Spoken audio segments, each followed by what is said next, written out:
My daughter-in-law Tiffany said I wouldn't get anything from my wife's $95 million. She sat there smiling during the reading of the will, already planning how to spend it, already planning where she would put me. But a few minutes later, our lawyer, Mr. Grayson, put the papers down, and he started laughing. Not a small chuckle, a deep, loud laugh that echoed in the quiet wood-paneled office. Before I tell you what happened next, let me know in the comments where you are watching from. Hit like and subscribe if you have ever had to deal with a family member who showed their true colors when money was involved. I, Leo Sterling, am 70 years old, and I am sitting in a very, very quiet house. The silence is the loudest sound I have ever heard. It's heavy. It has a weight. It smells like old books and the faint, lingering scent of the Earl Grey tea my wife Carolyn used to drink every single morning. Across from me is her armchair, a simple floral patterned thing she picked out from a catalog years ago. It's empty. It has been exactly 1 week since she left me after 45 years of marriage. 1 week since the cancer finally won. The cuckoo clock on the wall, a wedding gift from my mother, ticks forward with a cruel, relentless rhythm. It's measuring the time since she's been gone, and every tick feels like a hammer blow against my ribs. I look around this room, our living room, this house. We bought it 40 years ago, back when this part of Austin was just open fields and sprawling oak trees. It's a simple 3-bedroom ranch-style house. It's solid. It's comfortable. But it is not grand. Our furniture is a testament to that. The sofa we bought in 1998, the one with the springs that groan in protest every time I sit down. The rug near the hallway worn thin from decades of footsteps. The television, a thick-backed relic that my son Matthew always complains about when he visits.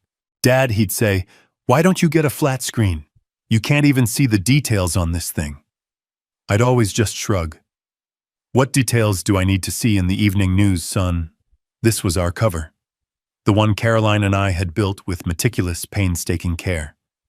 To the world, and especially to Matthew, I was just Leo Sterling, a retired data entry clerk from a mid-level insurance firm nobody's ever heard of. Caroline was just Caroline, a brilliant homemaker who loved her garden more than anything. We never corrected that assumption. We never told him the truth. We wanted him to grow up understanding the value of a dollar earned through sweat, not a dollar inherited by luck. We wanted him to build his own life free from the crushing, distorting weight of expectation that great wealth brings. We succeeded. Or perhaps we succeeded too well. Because Matthew grew up valuing work, but he also grew up believing we were simple. That I was simple. Poor. The doorbell rings. The sound is harsh, violent, shattering the heavy silence. Matthew. And of course, Tiffany. My son, 40 years old, steps inside first. His face is pale, blotchy from a week of forced grieving. His suit, his respectable work suit, is wrinkled. He's a good man at heart. I've always believed that. But he's soft, easily led. "Dad," he starts, his voice thick and cracking, and he pulls me into a hug. It's a tight, genuine hug. I feel his pain, his confusion. I'm his last anchor now, and he's clinging on. But the moment is broken. Tiffany glides past us. She doesn't hug me. She doesn't even make eye contact with me. My daughter-in-law. 38 years old, dressed as if she's attending a high-powered board meeting, not visiting her grieving 70-year-old father-in-law. A sharp black pencil skirt. Stilettos that click, click, click on my old oak floors, an aggressive sound in my quiet home. Her eyes scan the room. It's a look I've come to know well over the past 5 years. It's not just disdain. It's worse. It's pity. It's the look of an exterminator sizing up a nest, calculating the fastest way to clear it out. "Hello, Leo," she says. Her voice is smooth but cold as marble. "How are you holding up?" Before I can answer, Matthew pulls away, wiping his eyes. "We were worried about you, Dad. Being all alone here in this big house." "Of course he'll be fine." Tiffany answers for me, already moving deeper into the room. She is not one to waste time on sentiment. We'll take care of him, Leo. This house, it's just too much for one person. She stops at the fireplace. Her eyes land on a small porcelain figurine, a shepherdess that Carolyn bought at a tiny antique shop in Florence on our 30th anniversary. Tiffany picks it up. Her long, perfectly manicured red fingernails tap against the delicate china. A sound like a tiny hammer. This is quaint, she says. She turns it over, looking for a maker's mark, and finding none, she scoffs. This probably isn't worth anything. She places it back down, not carelessly, but with a dismissiveness that's almost worse. We should probably start sorting through these things. Get rid of the clutter. It helps with the grieving process, you know. I feel a muscle in my jaw clench. Grieving, I say, my voice quiet. Is that what this is, Tiffany, cleaning up the clutter? It's just being practical, Leo, she says, turning to face me, that bright, false smile plastered on her face. Caroline would have wanted us to be practical. Keeping all this old stuff, it's not healthy. And we have to talk about the finances. Maintaining this place, on your pension, it's just not feasible. Matthew looks horrified. Tiffany, now. My God, Mom, just, why not now? She cuts him off, her voice sharp as glass. Are we supposed to pretend the bills stop coming just because someone died? We have to be realistic. He needs to be taken care of. He can't manage on his own. He was used to Caroline doing everything right. She looks at me, waiting for confirmation. I just nod. I let her believe it. I let her think I'm the feeble, incompetent old man who can't even pay his own electricity bill. Her face softens immediately, her victory assured. See, he knows. We'll find a nice smaller apartment for you, Leo. Something manageable. She circles the room one more time, her eyes calculating, appraising. This dining table is solid oak. We could probably get $100 for it. The sofa, $50 if we're lucky. That rug definitely has to go. Tiffany, that's enough. Matthew finally snaps, his voice rising, a rare event. We came to check on my father, not to liquidate his life. It's the same thing, honey, she replies, the fake sweetness returning in an instant. Taking care of him means ensuring his future is secure. They stay for another 10 minutes.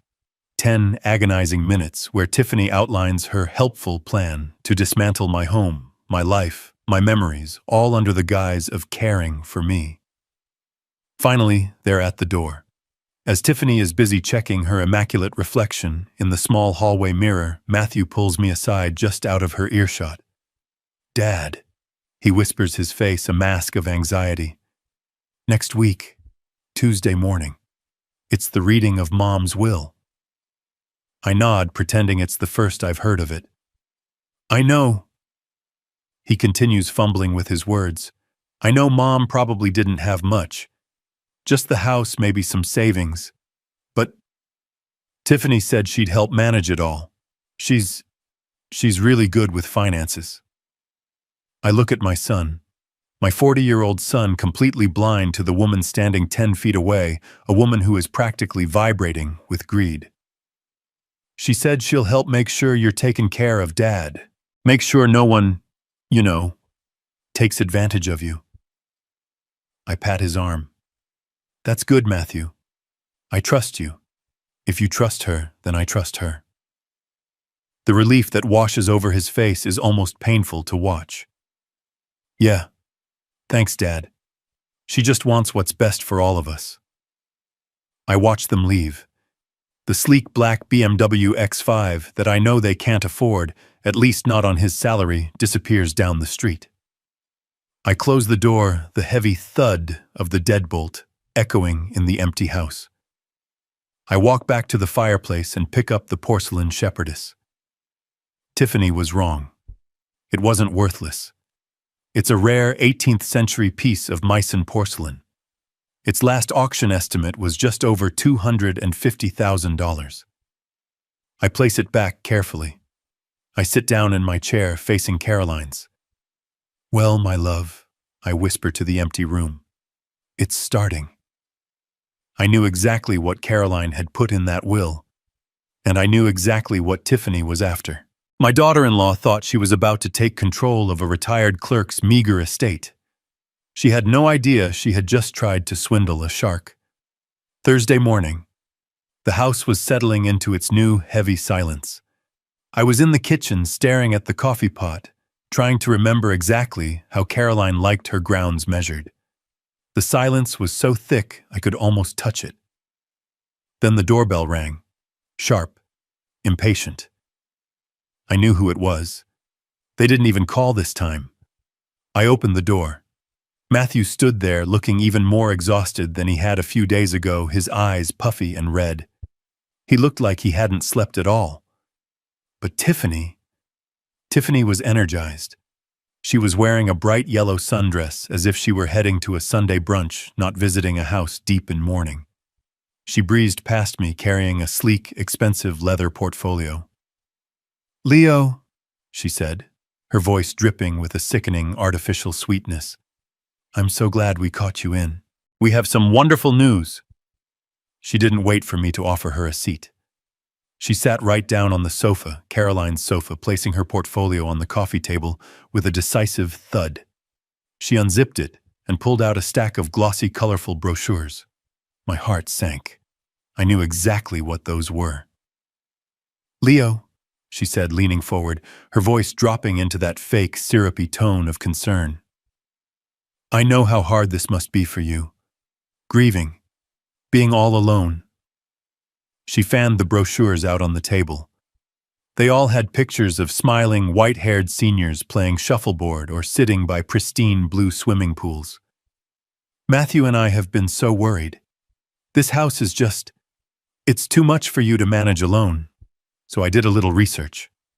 She pushed the largest brochure toward me. "This one is my favorite. Sunset Vistas." I stared at the cover. It looked less like a nursing home and more like a 5-star resort in Palm Springs. "It has around-the-clock nursing staff," she chirped. "Gourmet dining, social clubs, even a putting green. It would be so much better for you than rattling around in this dusty old house all by yourself." I knew Sunset Vistas. I'd had lunch with the developer who built it, a man named Henderson, just last month to discuss a charity endowment. The buy-in fee alone was $500,000 with monthly dues that cost more than my official yearly salary. I looked at the brochure, then looked up at Tiffany, letting my hands tremble just a little. I widened my eyes.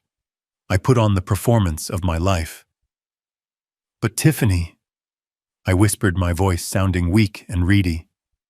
This is for rich people. How could I ever afford something like this? My pension. It barely covers the property taxes and the electricity bill." Tiffany's smile widened. It was a slow, patient, condescending smile. The smile of someone explaining a very simple concept to a very stupid child.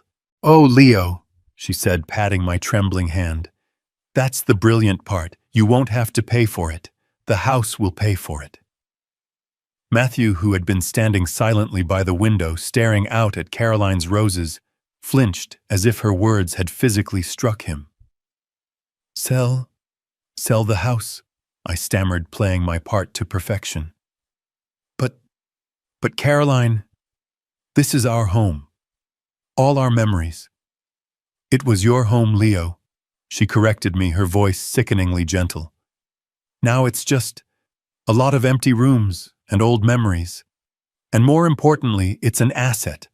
A very valuable asset." She looked around my simple living room, her eyes calculating. "This land alone, in this neighborhood, it's worth a fortune. It might not look like much, but it's enough. Enough for the buy-in at Sunset Vistas, and plenty left over." She paused, then delivered the final patronizing blow. "And of course," she added, "Matthew and I will manage the money for you. We'll set up a special trust. We'll pay all your bills. You won't have to worry your pretty little head about a single thing. We'll make sure no one takes advantage of you."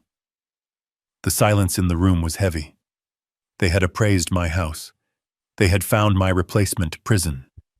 They had a plan to take control of the money. They just needed the confused old man to sign on the dotted line. Matthew finally turned from the window. Dad, it makes sense. Tiffany, she's just worried about your safety. It's practical. Practical. The word hung in the air, cold and sterile. I nodded slowly, letting my eyes look distant and confused. It's a lot to think about. I need time. Of course, Leo, Tiffany chirped, zipping up her portfolio, her mission accomplished. Take all the time you need.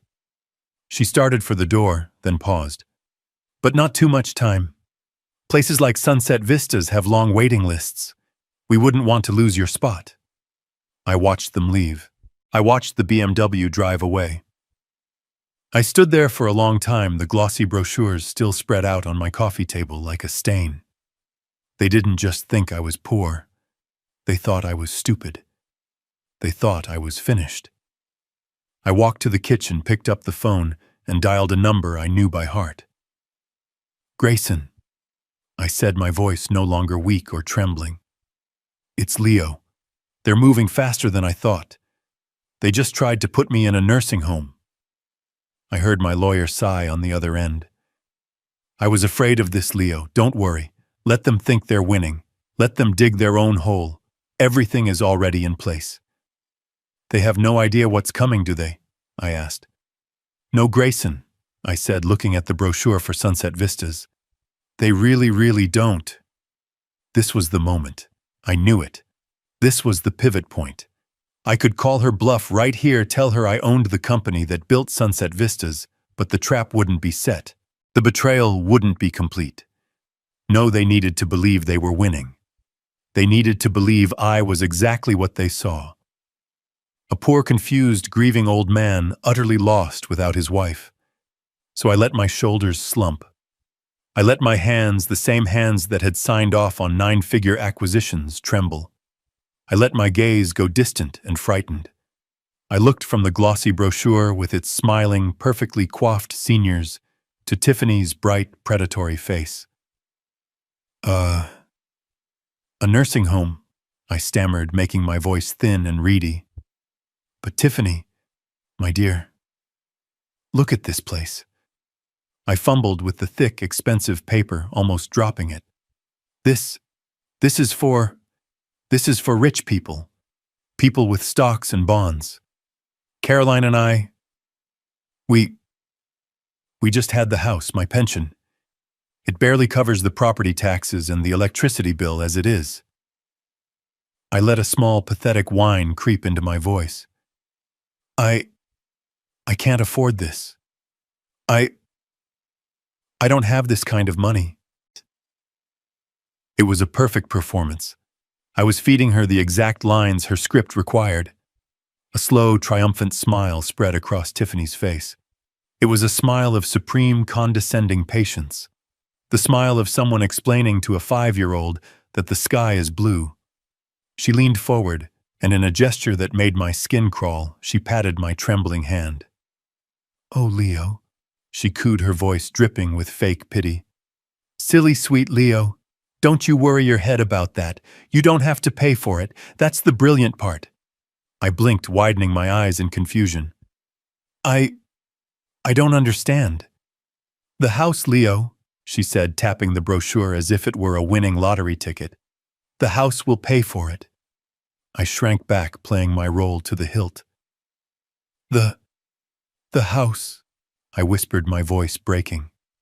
My home, sell Caroline's home, but all our memories, 45 years. It was your home, Leo, she corrected me, her voice sickeningly gentle. Now it's just, well, it's an asset. It's money just sitting here doing nothing. This land, in this neighborhood, it's worth a lot more than you think. Her eyes scanned my old living room again. I knew what she was thinking. She was thinking the house was old, the decor dated, but the land, the half-acre in this part of Austin, that was the prize. It might not be a fortune, she continued, careful to keep my expectations and hers in check. But it's enough. It's certainly enough for the buy-in at Sunset Vistas. It will cover the first few years easily, and you'll be so much happier there, Leo. Safe, cared for. I let the silence hang, keeping the look of a terrified, cornered animal. I had to give her the final piece of the puzzle. I had to let her seize the power she so desperately craved. But even if I sell the house, I said, my voice barely audible, a large amount of money, I don't know how to handle things like that. Caroline, she always paid the bills. I'm not smart with numbers. What if someone cheats me? What if I lose it all? I watched her face. Her pupils dilated. This was it. This was the checkmate she had been playing for. Tiffany's eyes lit up and she leaned in even closer, her voice dropping to a conspiratorial, protective whisper. Leo, Leo, Leo, that is exactly why Matthew and I are here. She glanced at Matthew, who was still standing by the window like a ghost, then back at me. You won't have to touch a single cent, she promised, her voice smooth as silk. We'll manage the money for you. We'll set up a special trust account just for your care. We'll pay all your bills directly to Sunset Vistas. We will make sure every single penny is safe accounted for. She gave my hand one last squeeze, her eyes shining with a predatory gleam she mistook for compassion. We will make sure, she whispered, that no one takes advantage of you. The irony was so thick, so suffocating, I almost choked on it. She was going to protect me from scammers by running the biggest scam of all. I slowly turned my head, my eyes wide and pleading, to my son. My last hope. Matthew, I whispered, putting all the fake vulnerability I had into that single word. Is this right? Is this what we should do? Matthew, my son, my only child, who I had raised to be a good man, flinched. He wouldn't look at me. He couldn't. He just stared at the pattern on the worn rug. His hands were jammed deep in his pockets. He cleared his throat. It makes sense, Dad, he mumbled at the floor. Tiffany, she's just worried about your safety. It's practical. It's the most practical thing. He gave a tiny, weak nod, not to me, but to the floor. And with that one pathetic gesture, the betrayal was complete. He had made his choice. I let out a long, shaky sigh, the sigh of a defeated man. Well, I said, my voice trembling, if you both think it's for the best, I guess I trust you. Tiffany beamed her smile, a brilliant, blinding light of victory. Oh, Leo, you won't regret this. You're making such a smart decision. As they left, she told me she would have the appraisal paperwork drawn up immediately. She would handle everything. I closed the door behind them, the lock clicking shut with a heavy finality. I stood in the silence, my hands no longer trembling. The act was over.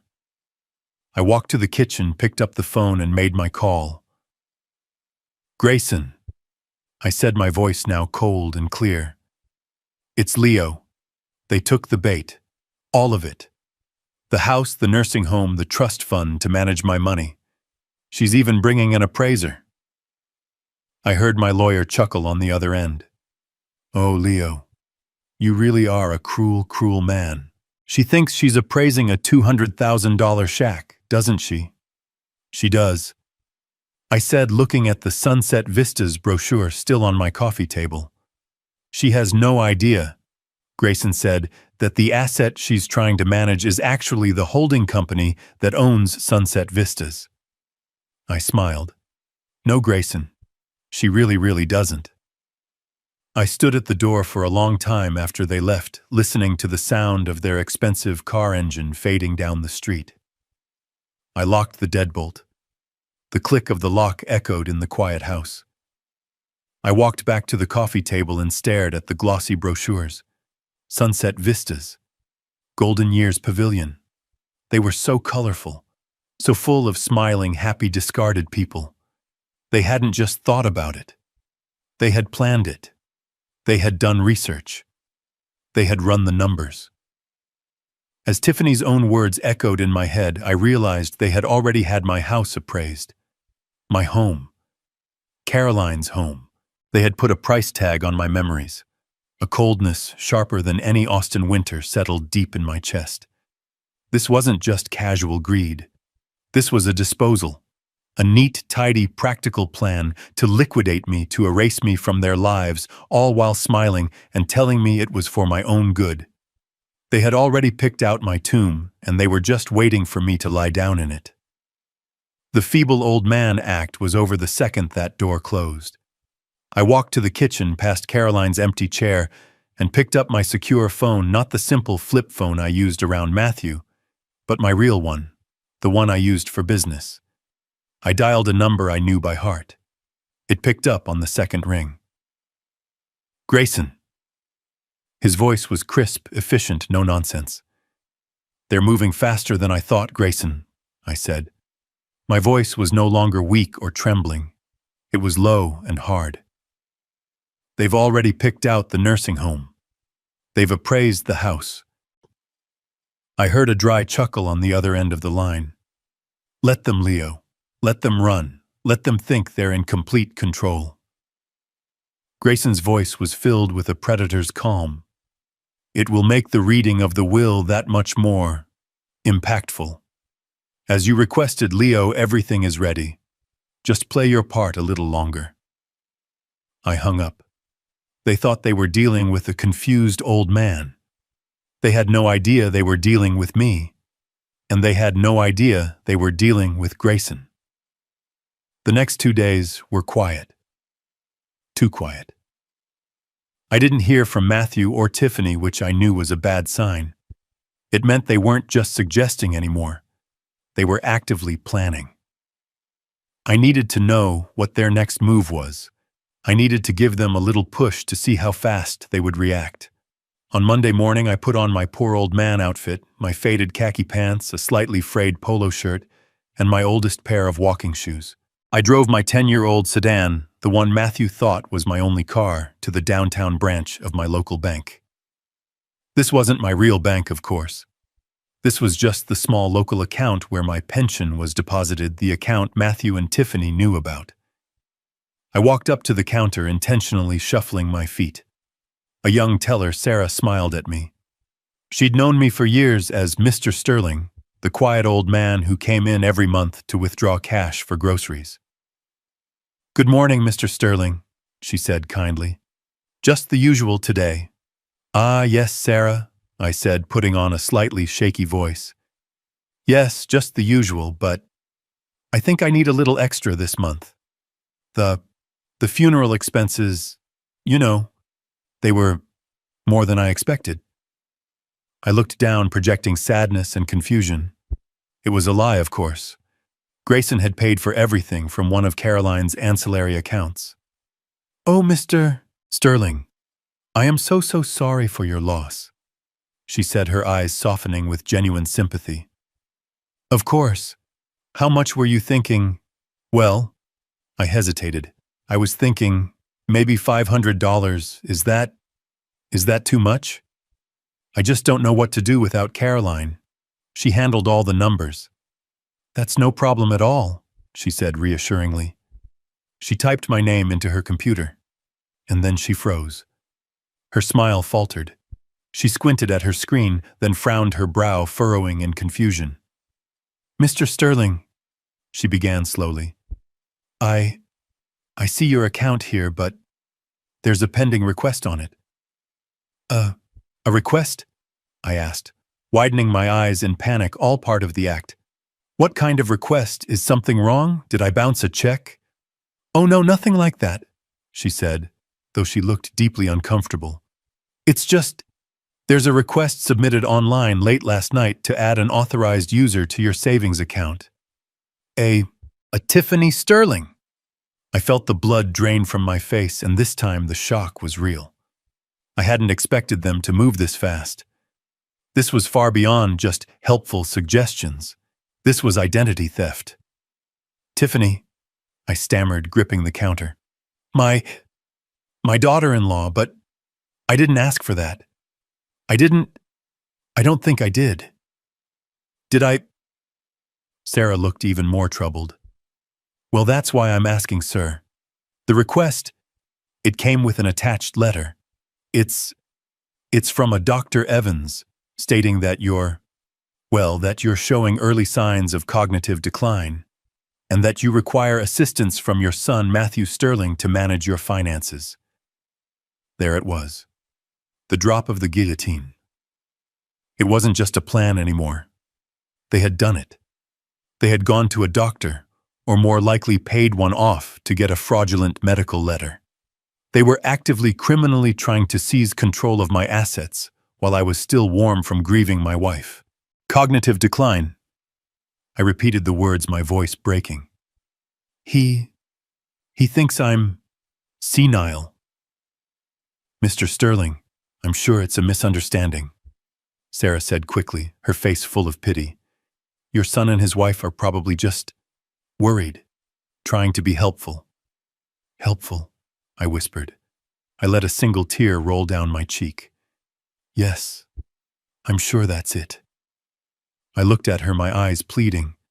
Sarah, please don't approve that. Not yet. I need to talk to my son. I'm just confused.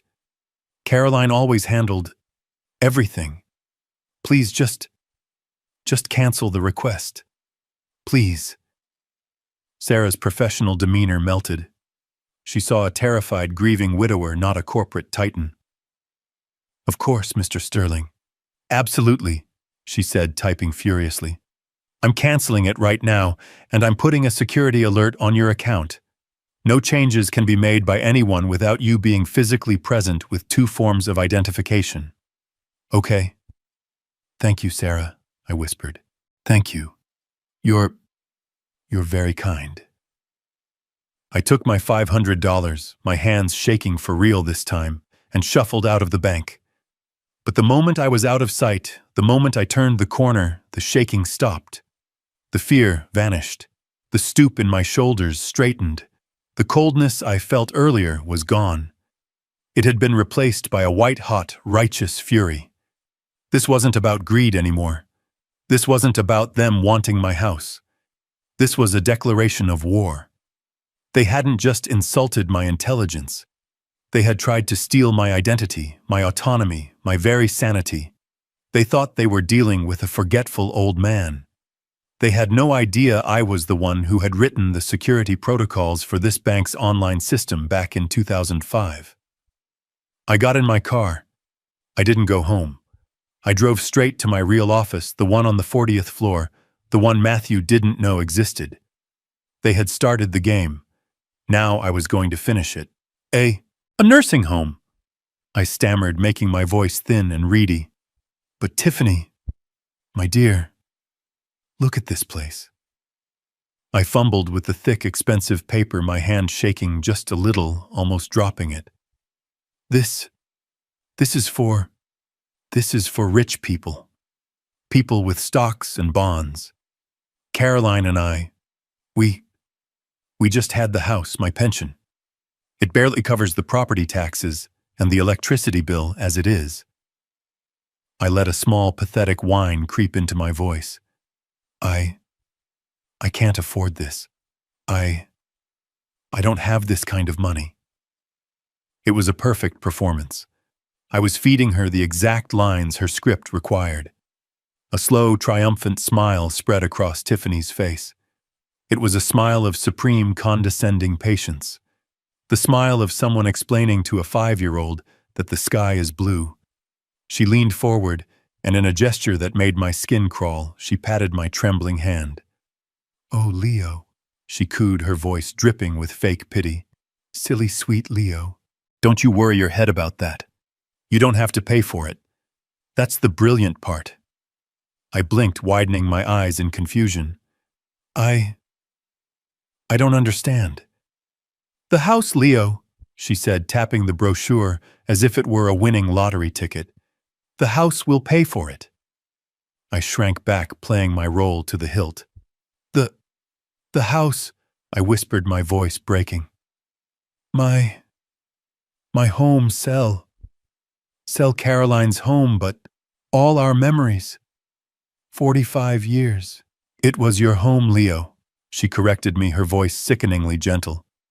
Now it's just, well, it's an asset. It's money just sitting here doing nothing.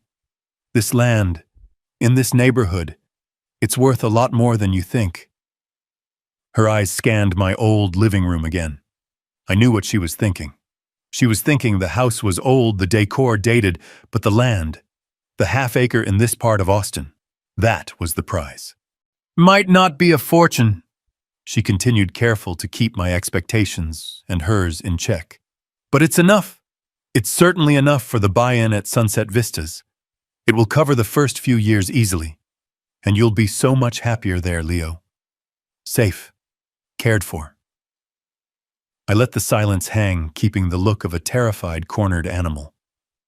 I had to give her the final piece of the puzzle. I had to let her seize the power she so desperately craved. But even if I sell the house, I said, my voice barely audible, a large amount of money. I don't know how to handle things like that. Caroline, she always paid the bills. I'm not smart with numbers. What if someone cheats me? What if I lose it all? I watched her face. Her pupils dilated. This was it. This was the checkmate she had been playing for. Tiffany's eyes lit up and she leaned in even closer, her voice dropping to a conspiratorial, protective whisper. Leo. That is exactly why Matthew and I are here. She glanced at Matthew, who was still standing by the window like a ghost, then back at me. You won't have to touch a single cent, she promised, her voice smooth as silk. We'll manage the money for you. We'll set up a special trust account just for your care. We'll pay all your bills directly to Sunset Vistas. We will make sure every single penny is safe accounted for. She gave my hand one last squeeze, her eyes shining with a predatory gleam she mistook for compassion. We will make sure, she whispered, that no one takes advantage of you. The irony was so thick, so suffocating, I almost choked on it. She was going to protect me from scammers by running the biggest scam of all. I slowly turned my head, my eyes wide and pleading, to my son. My last hope. Matthew, I whispered, putting all the fake vulnerability I had into that single word. Is this right? Is this what we should do? Matthew, my son, my only child, who I had raised to be a good man, flinched. He wouldn't look at me. He couldn't. He just stared at the pattern on the worn rug. His hands were jammed deep in his pockets. He cleared his throat. It makes sense, Dad, he mumbled at the floor. Tiffany, she's just worried about your safety. It's practical. It's the most practical thing. He gave a tiny weak nod, not to me, but to the floor. And with that one pathetic gesture, the betrayal was complete. He had made his choice. I let out a long, shaky sigh, the sigh of a defeated man. Well, I said, my voice trembling, if you both think it's for the best, I guess I trust you. Tiffany beamed her smile, a brilliant, blinding light of victory. Oh, Leo, you won't regret this. You're making such a smart decision. As they left, she told me she would have the appraisal paperwork drawn up immediately. She would handle everything. I closed the door behind them, the lock clicking shut with a heavy finality. I stood in the silence, my hands no longer trembling. The act was over. I walked to the kitchen, picked up the phone, and made my call. Grayson, I said, my voice now cold and clear. It's Leo. They took the bait. All of it. The house, the nursing home, the trust fund to manage my money. She's even bringing an appraiser." I heard my lawyer chuckle on the other end. "Oh, Leo, you really are a cruel, cruel man. She thinks she's appraising a $200,000 shack, doesn't she?" "She does," I said, looking at the Sunset Vistas brochure still on my coffee table.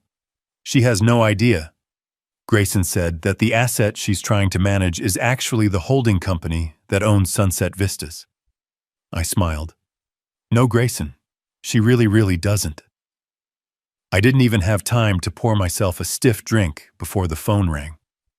It was late, almost 9 p.m. I knew who it was. The caller ID flashed Matthew. I let it ring 3 times just to listen to the sound, then picked up.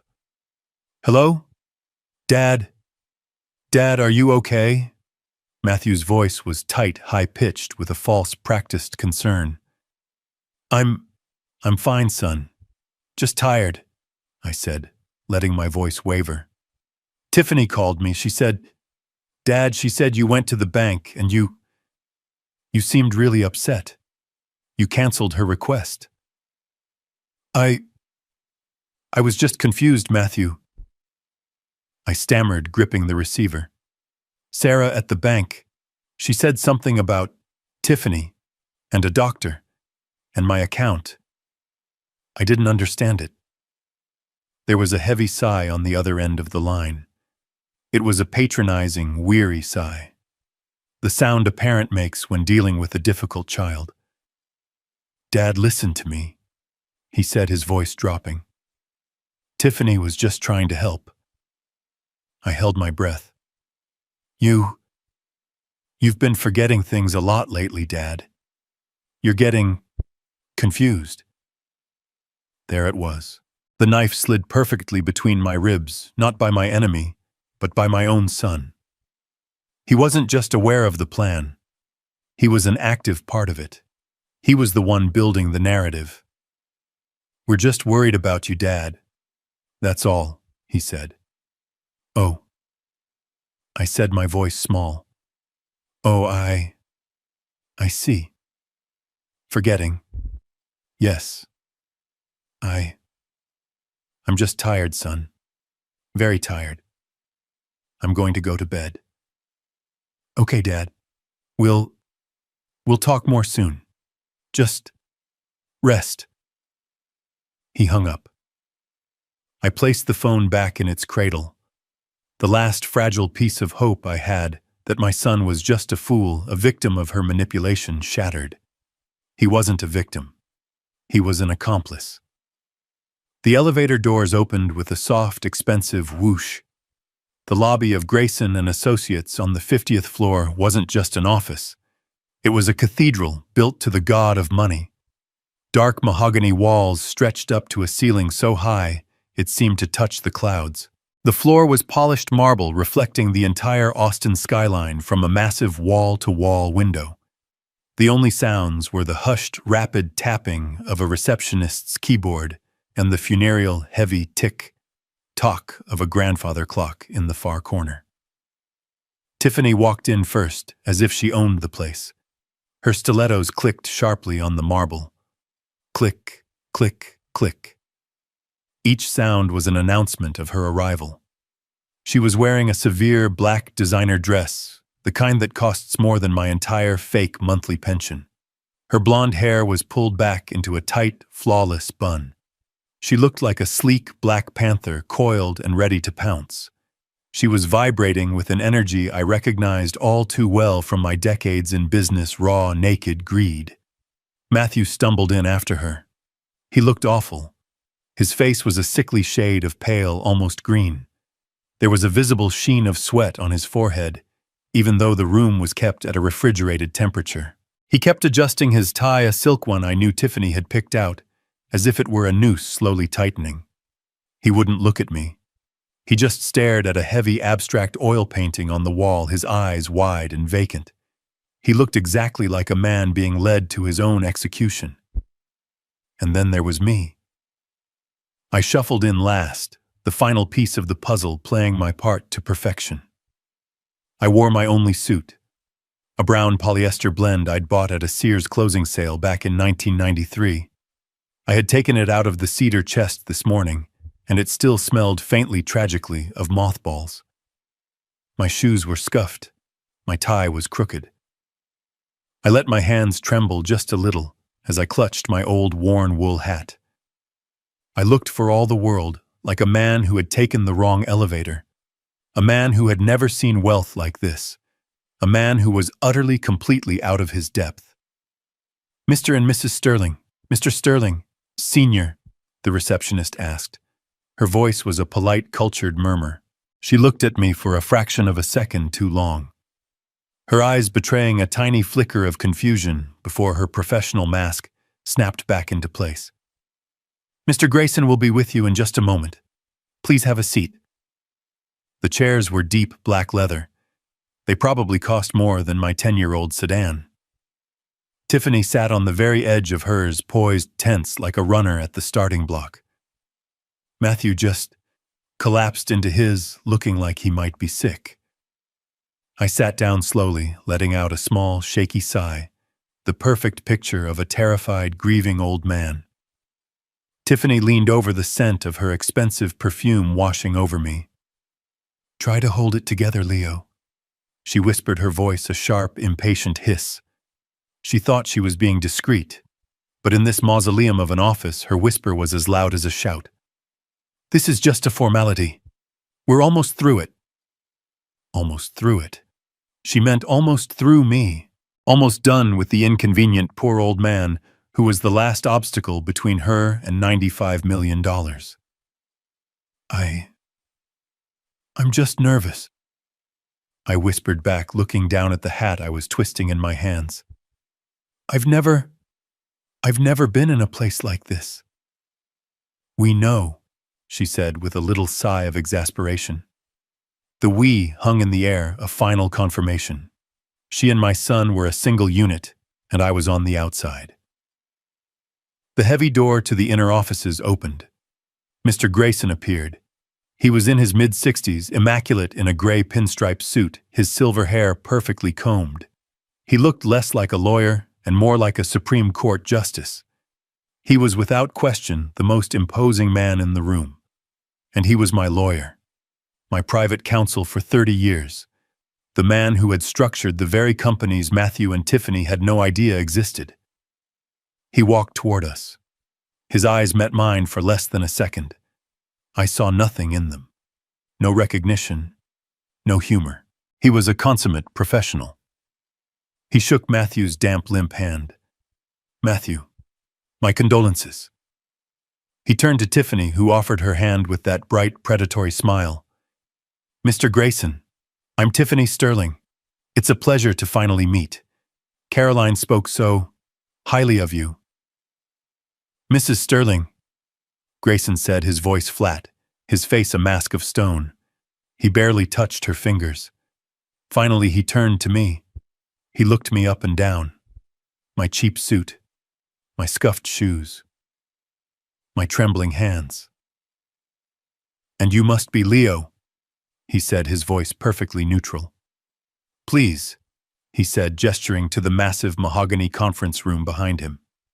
"Shall we begin?" Mr. Grayson gestured for us to enter the conference room. If the lobby was a cathedral, this was the inner sanctum. A single massive table made of wood so dark and polished it looked like a black mirror dominated the space. It was long enough to seat 20, but today there were only 4 chairs. The entire back wall was a sheet of glass overlooking the Austin skyline from 50 stories up. It was a room designed to make you feel small, insignificant. It was designed to intimidate. Tiffany loved it. She walked straight to the table as if she belonged there.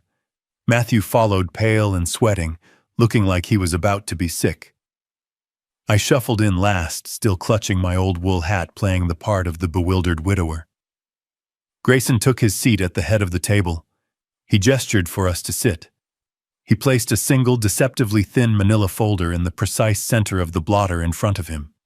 He put on a pair of simple gold-rimmed reading glasses and looked at us, his face a perfect neutral mask. "Thank you all for coming on such short notice," he began. His voice was deep, resonant, and filled the cavernous room without any effort. I was Caroline's legal counsel for many, many years.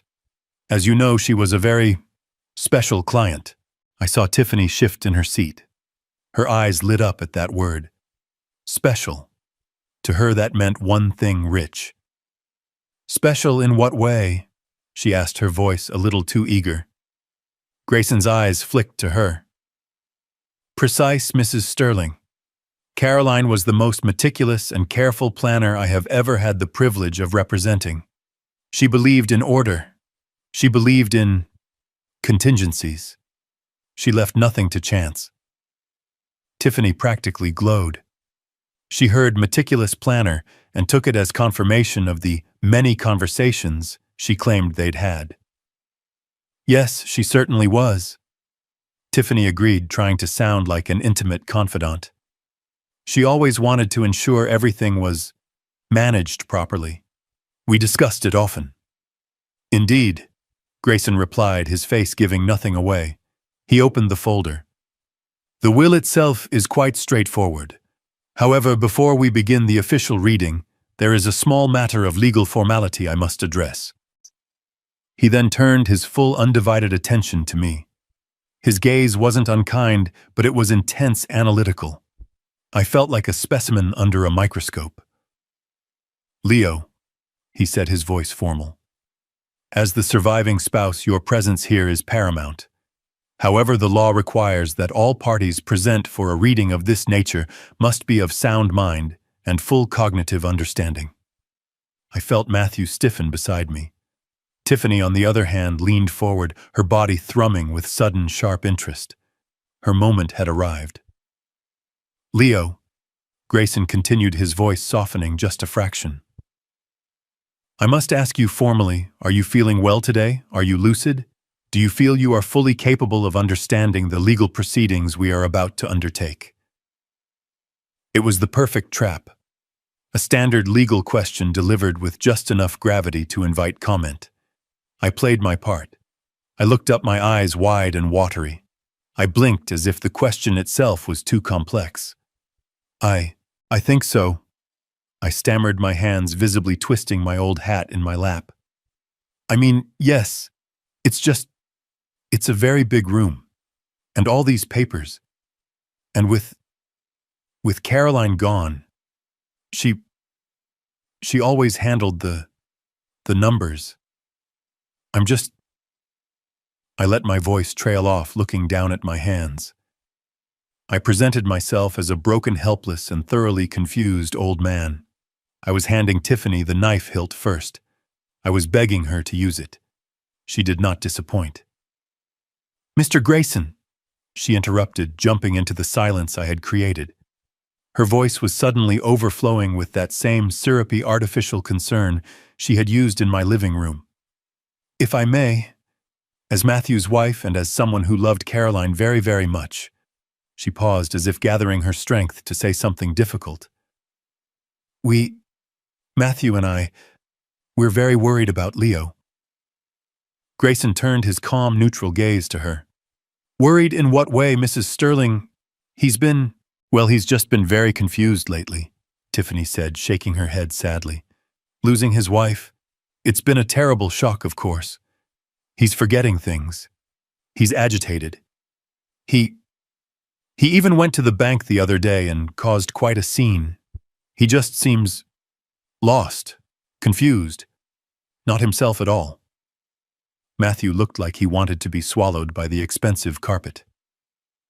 Tiff, I don't think this is the...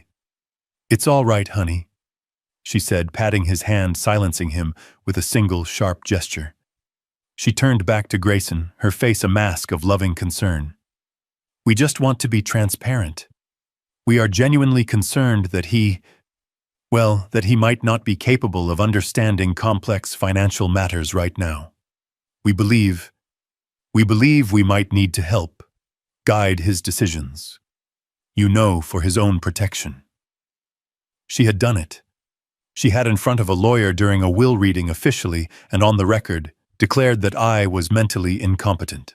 Grayson listened to her entire performance, his steepled fingers pressed against his lips. He didn't move. When she finished, he nodded slowly. "I see," he said. His voice was dangerously smooth. He made a small, precise note on the folder with a heavy gold pen. He looked up at Tiffany. His eyes were cold, but she was too high on her own victory to notice. "Mrs. Sterling, thank you for your candor. That is very helpful information." A tiny, almost imperceptible smile touched the corner of his mouth before vanishing. It wasn't a smile of humor. It was the smile of a shark that had just seen its prey leap bloody directly into the boat. "I am very glad you brought that up," he said, tapping his pen on the desk. "We will definitely get to the bottom of Leo's confusion and who is responsible for managing things, right after we read the first item." Tiffany sat back, smug and triumphant. She had planted the seed. She had established me as an unreliable witness to my own life. She had no idea she had just handed me the very weapon I needed to tear her world apart. Grayson cleared his throat. "Very well, let us begin." Mr. Grayson cleared his throat.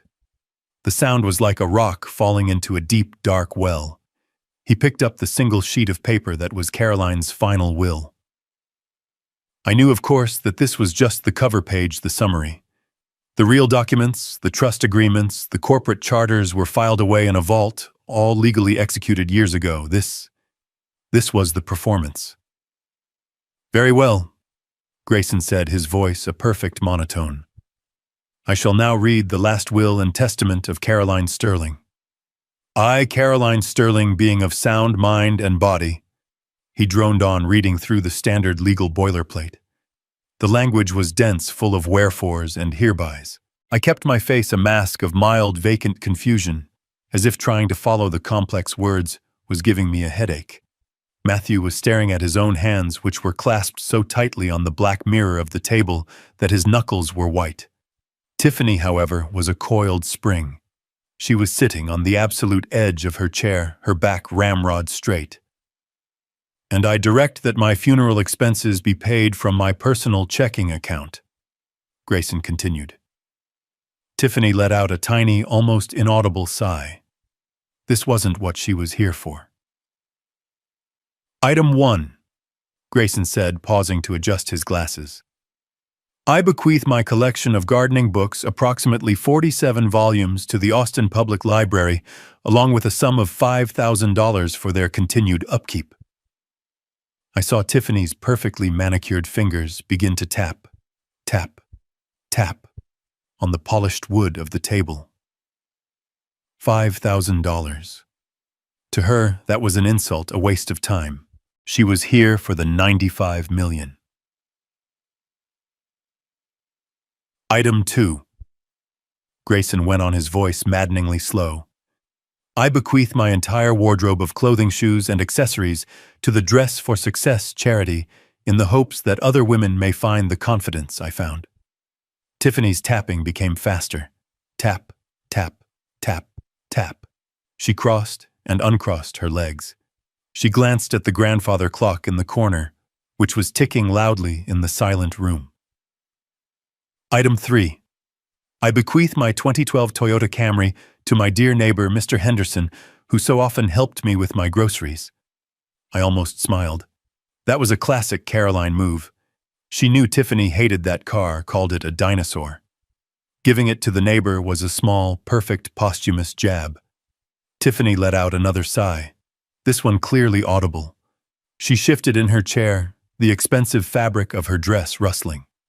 She looked at Grayson with an expression that was halfway between impatience and outrage. She clearly felt this was beneath her, having to sit through a list of a poor woman's sentimental junk.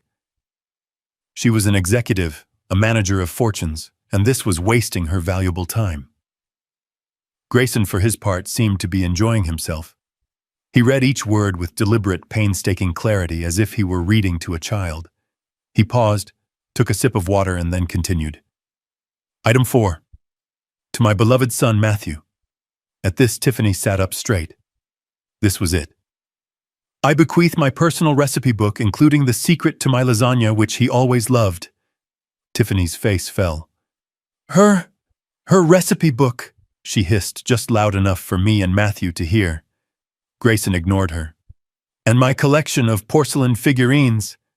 Tiffany looked like she was about to explode. This was not going according to her plan. Where was the money? Where were the accounts? Where was her $95 million prize? She couldn't take it anymore. And now, item 5. Grayson's voice droned on, but Tiffany was done. I could see it. Her patience, a thin, brittle veneer, had just cracked. She wasn't just tapping her fingers anymore. She was drumming them. A fast, angry staccato rhythm on the polished mahogany. Tap, tap, tap, tap, tap. Grayson paused as if to choose his next words. He slowly reached for his glass of water. He took a long, deliberate sip. He was a master, this man. He was baiting her. He knew, just as I knew, that she was about to lose control. Item 6, he started. My personal collection of Mr. Grayson. Tiffany's voice sliced through the silence of the room. It was sharp, metallic, and loud. Matthew physically jumped in his chair, startled. Please, she said, her voice dripping with an impatience she no longer cared to hide. Can we just stop this? Grayson, the picture of professional calm, raised an eyebrow. Stop what, Mrs. Sterling? All of this. She made a frustrated gesture that encompassed the room, the will, and perhaps even me. The trinkets. The recipe books. The old car. We aren't here for that. We are here as adults to discuss the real estate. Matthew looked horrified. Tiffany, my God, show some respect. That's Mom's. I am respecting her, Matthew, she snapped at her husband, her eyes flashing. Caroline was a practical woman. She wouldn't want us to sit here wading through all this sentimentality. She would want us to get to the point. She stood up. It was a power move. She clasped her hands behind her back and paced once behind her chair, stopping to look out the massive window at the Austin skyline, as if she were already surveying her new domain. Let's all be honest, she said, turning back to the table, her gaze sweeping over us. We all know why we are really here. We are here, she said, her voice dropping, to discuss the $95 million. The number landed in the room with a physical thud. Matthew went white. 95. Tiff, what in God's name are you talking about? Mom had the house, she had some savings. That's insane. I kept my face a perfect mask of bewildered, terrified shock. 95 million, she knew. She knew the exact number. My blood ran cold, not because she knew, but how she knew. Caroline and I had been fortress-level careful. Had Caroline slipped up in her final days? Or had Tiffany been digging, hiring her own investigators, violating our privacy in ways I hadn't even imagined? Tiffany let out a short, pitying laugh at her husband. Oh, Matthew, please, she scoffed, waving a dismissive hand. Don't be naive. You didn't really think your mother was just some simple gardener, did you? I've been doing my research for months. Caroline Sterling wasn't just Caroline. She was one of the most brilliant private tech investors in this country. She just hid it, very cleverly. Her eyes met mine, and in that instant her entire demeanor shifted. The hard-edged, impatient executive vanished. In her place was a woman overflowing with compassion, sorrow, and a terrible, terrible burden of knowledge. It was the most terrifying transformation I had ever seen. She walked slowly around the table. She came to my chair. And then in a gesture that made my skin crawl, she knelt beside me. She took my trembling, I was making them tremble, of course, hand in her two perfectly manicured ones. Her hands were ice cold. Leo, she began, her voice dropping to a low, intimate, conspiratorial whisper. Listen to me. I know this is a terrible shock. I truly do. And I am so, so sorry you had to find out this way. It's a lot to process. I just stared at her, my mouth slightly open, the picture of a broken old man. Caroline, she and I, we had many, many long talks about this. She said, her voice thick with fake emotion. months ago. She knew she was sick, and she was so worried. Worried? About what? I whispered. About you, Leo, she said, squeezing my hand.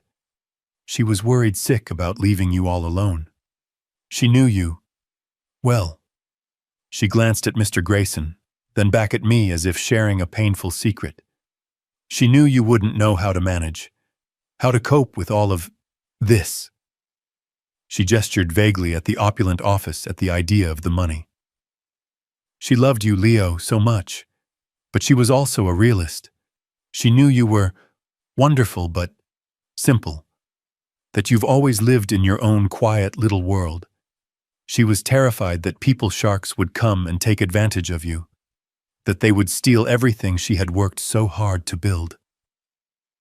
I was speechless. The audacity, the sheer breathtaking projection. She was describing herself perfectly. So, Tiffany continued, her eyes shining with unshed crocodile tears. She asked me to make her a promise, a sacred promise. She made me promise that Matthew and I, that we would take responsibility, that we would manage the estate, that we would protect you from it. It's a huge burden, Leo, an enormous responsibility. But we agreed to do it. For her. And for you. She had laid the groundwork. She had established her motive as love, her actions as a burden she was nobly bearing. And now it was time for the kill. She took a deep, shuddering breath. So what Mr. Grayson is trying to get to, she said, shooting him a quick, annoyed glance, is the main clause of the will, the one Caroline and I discussed. She turned back to me. Her eyes bored into mine. The mask of pity was still there, but underneath it, I saw the cold, hard finality. Basically, Leo, she said, her voice a soft, devastating final whisper, for your own protection, so that you can live out your days in peace at a place like Sunset Vistas. You won't be getting anything from the $95 million.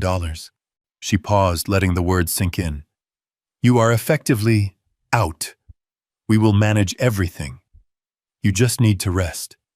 We'll move you into the new facility by the 1st of the month. She squeezed my hand one last time. It's what she wanted. You're out. The two words echoed in the massive, silent room. She had said it. In front of my son. In front of my lawyer. She had, just with a gentle smile and a voice full of fake love, declared me legally and financially dead. I let my mouth fall open. I let the shock and horror at her audacity, not at the news, fill my face. I stared at her speechless. I let my whole body tremble. Matthew had his head bowed, his hands covering his face, a silent, spineless witness to his own mother's execution. Tiffany finally let go of my hand and stood up. A look of profound, victorious relief washed over her face. She had done the hard part. She had broken the news to the confused, senile old man. She turned to Mr. Grayson, her businesslike tone returning crisp and efficient. All right. Now that that's been clarified, please continue. Read the part where the estate's management formally transfers to Matthew and me. She sat down. She crossed her legs. She was triumphant. She was in control. She was the new queen, and she had absolutely no idea what was about to happen next. I just stared. I let my mouth hang open as if the words she'd spoken were in a language I couldn't comprehend. I let my hand, the one she had just released, fall heavily onto the arm of my chair. My other hand, still clutching that damned wool hat, began to shake. Not a small tremor, but a violent, uncontrolled rattle making the hat dance in my lap.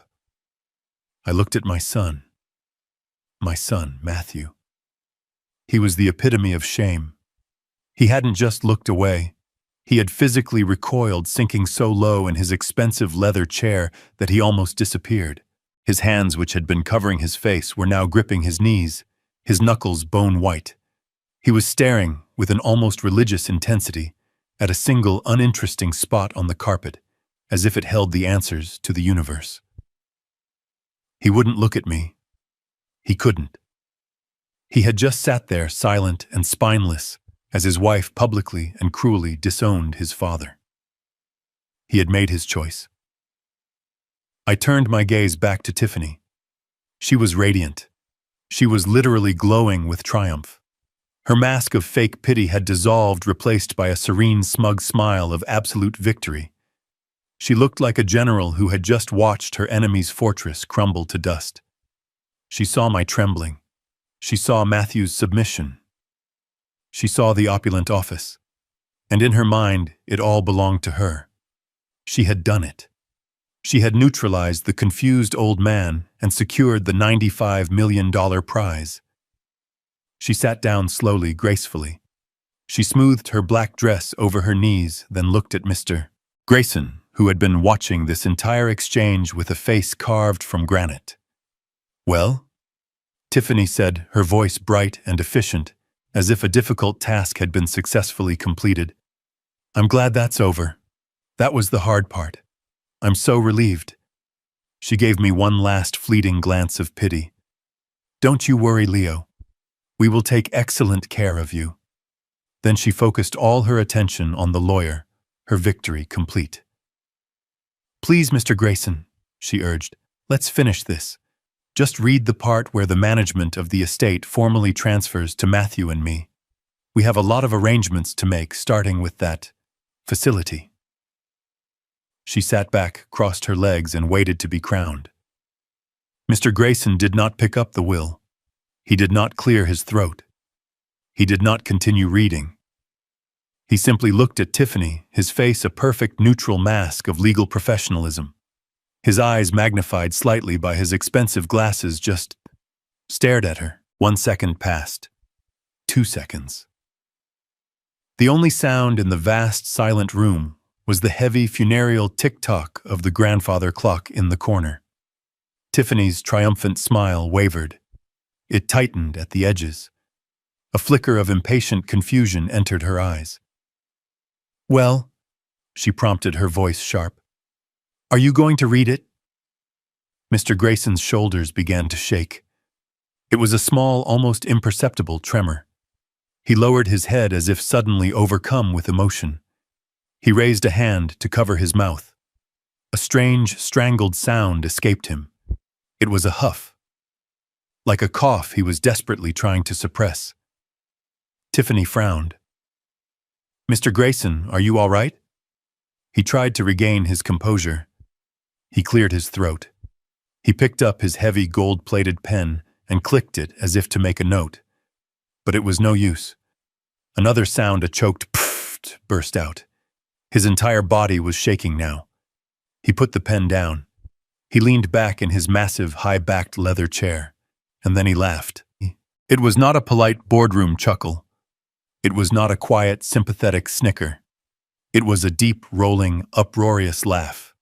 It was the sound of a man who had just witnessed the single most absurd, most ridiculous, most profoundly preposterous event of his entire 65-year-old life. The laugh filled the room, bouncing off the mahogany walls and the glass skyline. He laughed so hard he had to take off his glasses, his eyes streaming with tears, and wipe them with a pristine silk pocket square. I just sat there, my face a perfect mask of bewildered second-hand embarrassment for him. Matthew looked like he had just seen a ghost. He physically recoiled, staring at the lawyer, his face white with terror. He didn't know what was happening, but he knew instinctively that this was not part of the plan. Tiffany's face was a masterpiece of conflicting emotions.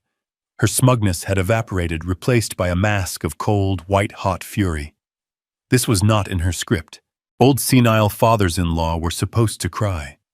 Weak, spineless husbands were supposed to cower. And expensive, high-powered lawyers were supposed to read the damn will. They were not under any circumstances supposed to laugh at her. "What chalkushon?" she said, her voice dropping to a low, dangerous hiss, "is so funny." Mr. Grayson finally caught his breath. He was still wheezing, dabbing at his eyes. "Forgive me," he gasped. "Oh my. Forgive me. It's just—" He put his glasses back on, his eyes still shining with mirth. He looked directly at Tiffany. "Mrs. Sterling," he said, trying to compose himself. You said you and Caroline had many long talks." "Yes." Tiffany snapped, her patience completely gone. "We did. She was very worried about Leo's condition, about him being taken advantage of." "His condition," Grayson repeated as if savoring the word. "I see. And in these many talks, she specifically told you that she wanted you and your husband to manage this $95 million estate." "Yes," Tiffany said, her voice rising. "She trusted me. She knew I had the financial sense to handle it. She knew I could protect Leo." "Now will you please read that part?" Mr. Grayson's smile vanished. It didn't just fade. It snapped off as if a switch had been flipped. The humor in the room was sucked into a vacuum, replaced by a coldness that was far more terrifying than his laughter. "No," he said. Tiffany's face faltered. "What? What do you mean, no? No?" Grayson repeated, his voice now flat, hard, and sharp as ice. "I will not read that part. Because that part, Mrs. Sterling, does not exist." He leaned forward, his hands flat on the desk. "It's fascinating, really. Peculiar. Because I had my own final meeting with Caroline just 2 weeks ago to finalize this very will, and she did mention you. Oh yes. She said you were, how did she put it, relentlessly sniffing around the money. She mentioned you were constantly making helpful suggestions about her finances. She told me your attempts were, and I quote, vulgar, offensive, and frankly, amateurish." The color drained from Tiffany's face. She looked like she'd been slapped.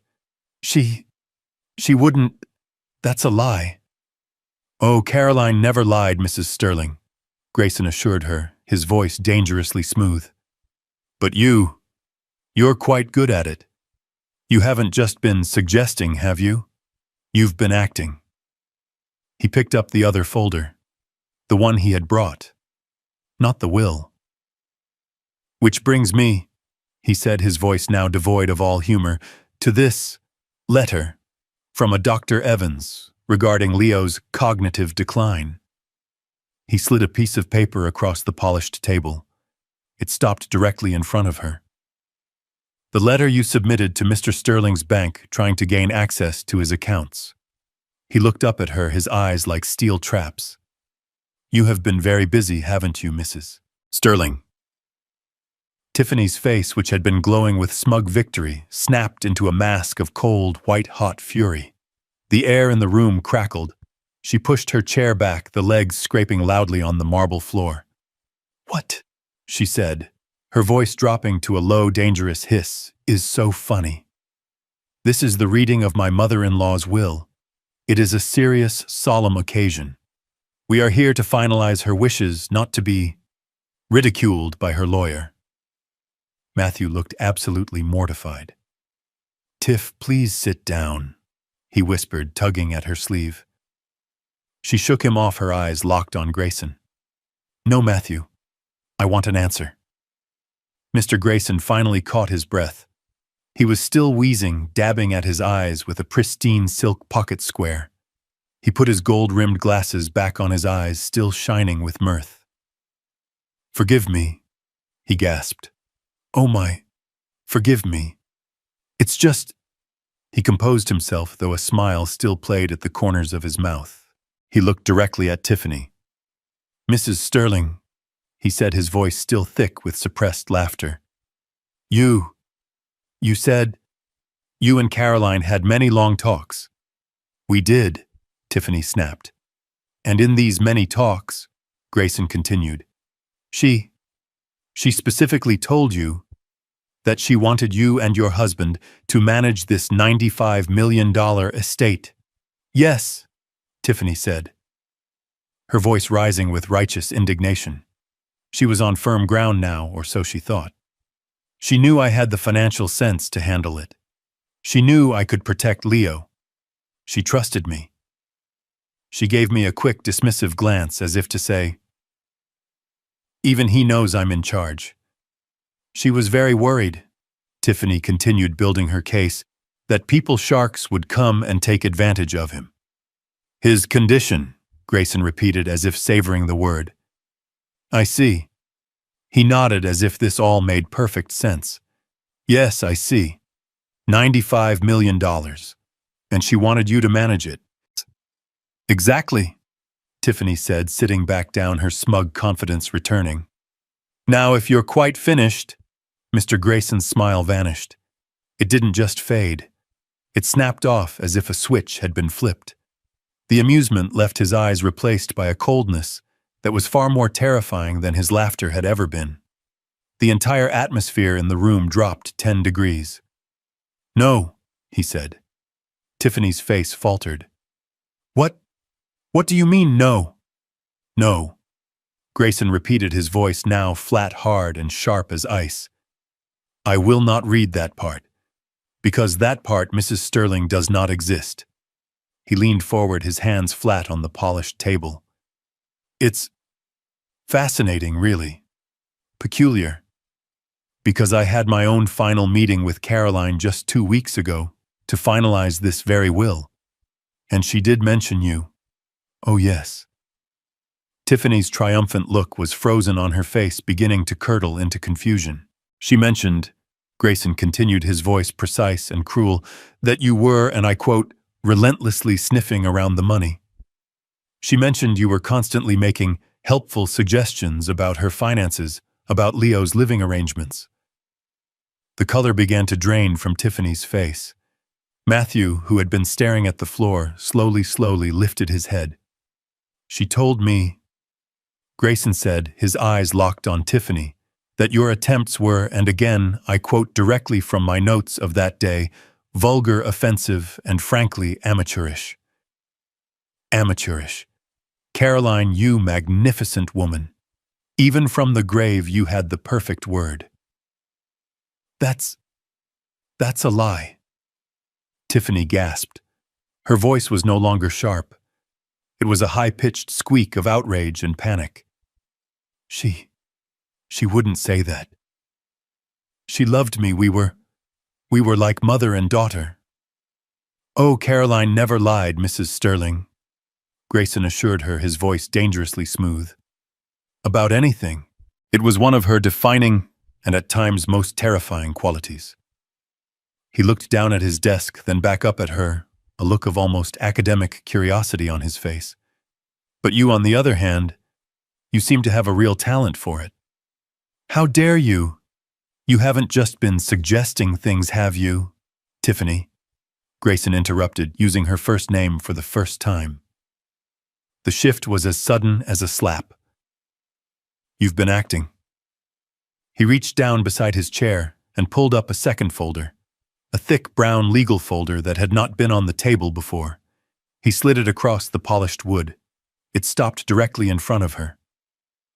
"Which brings me," he said, his voice now devoid of all humor, "to this." Tiffany just stared at it as if it were a snake.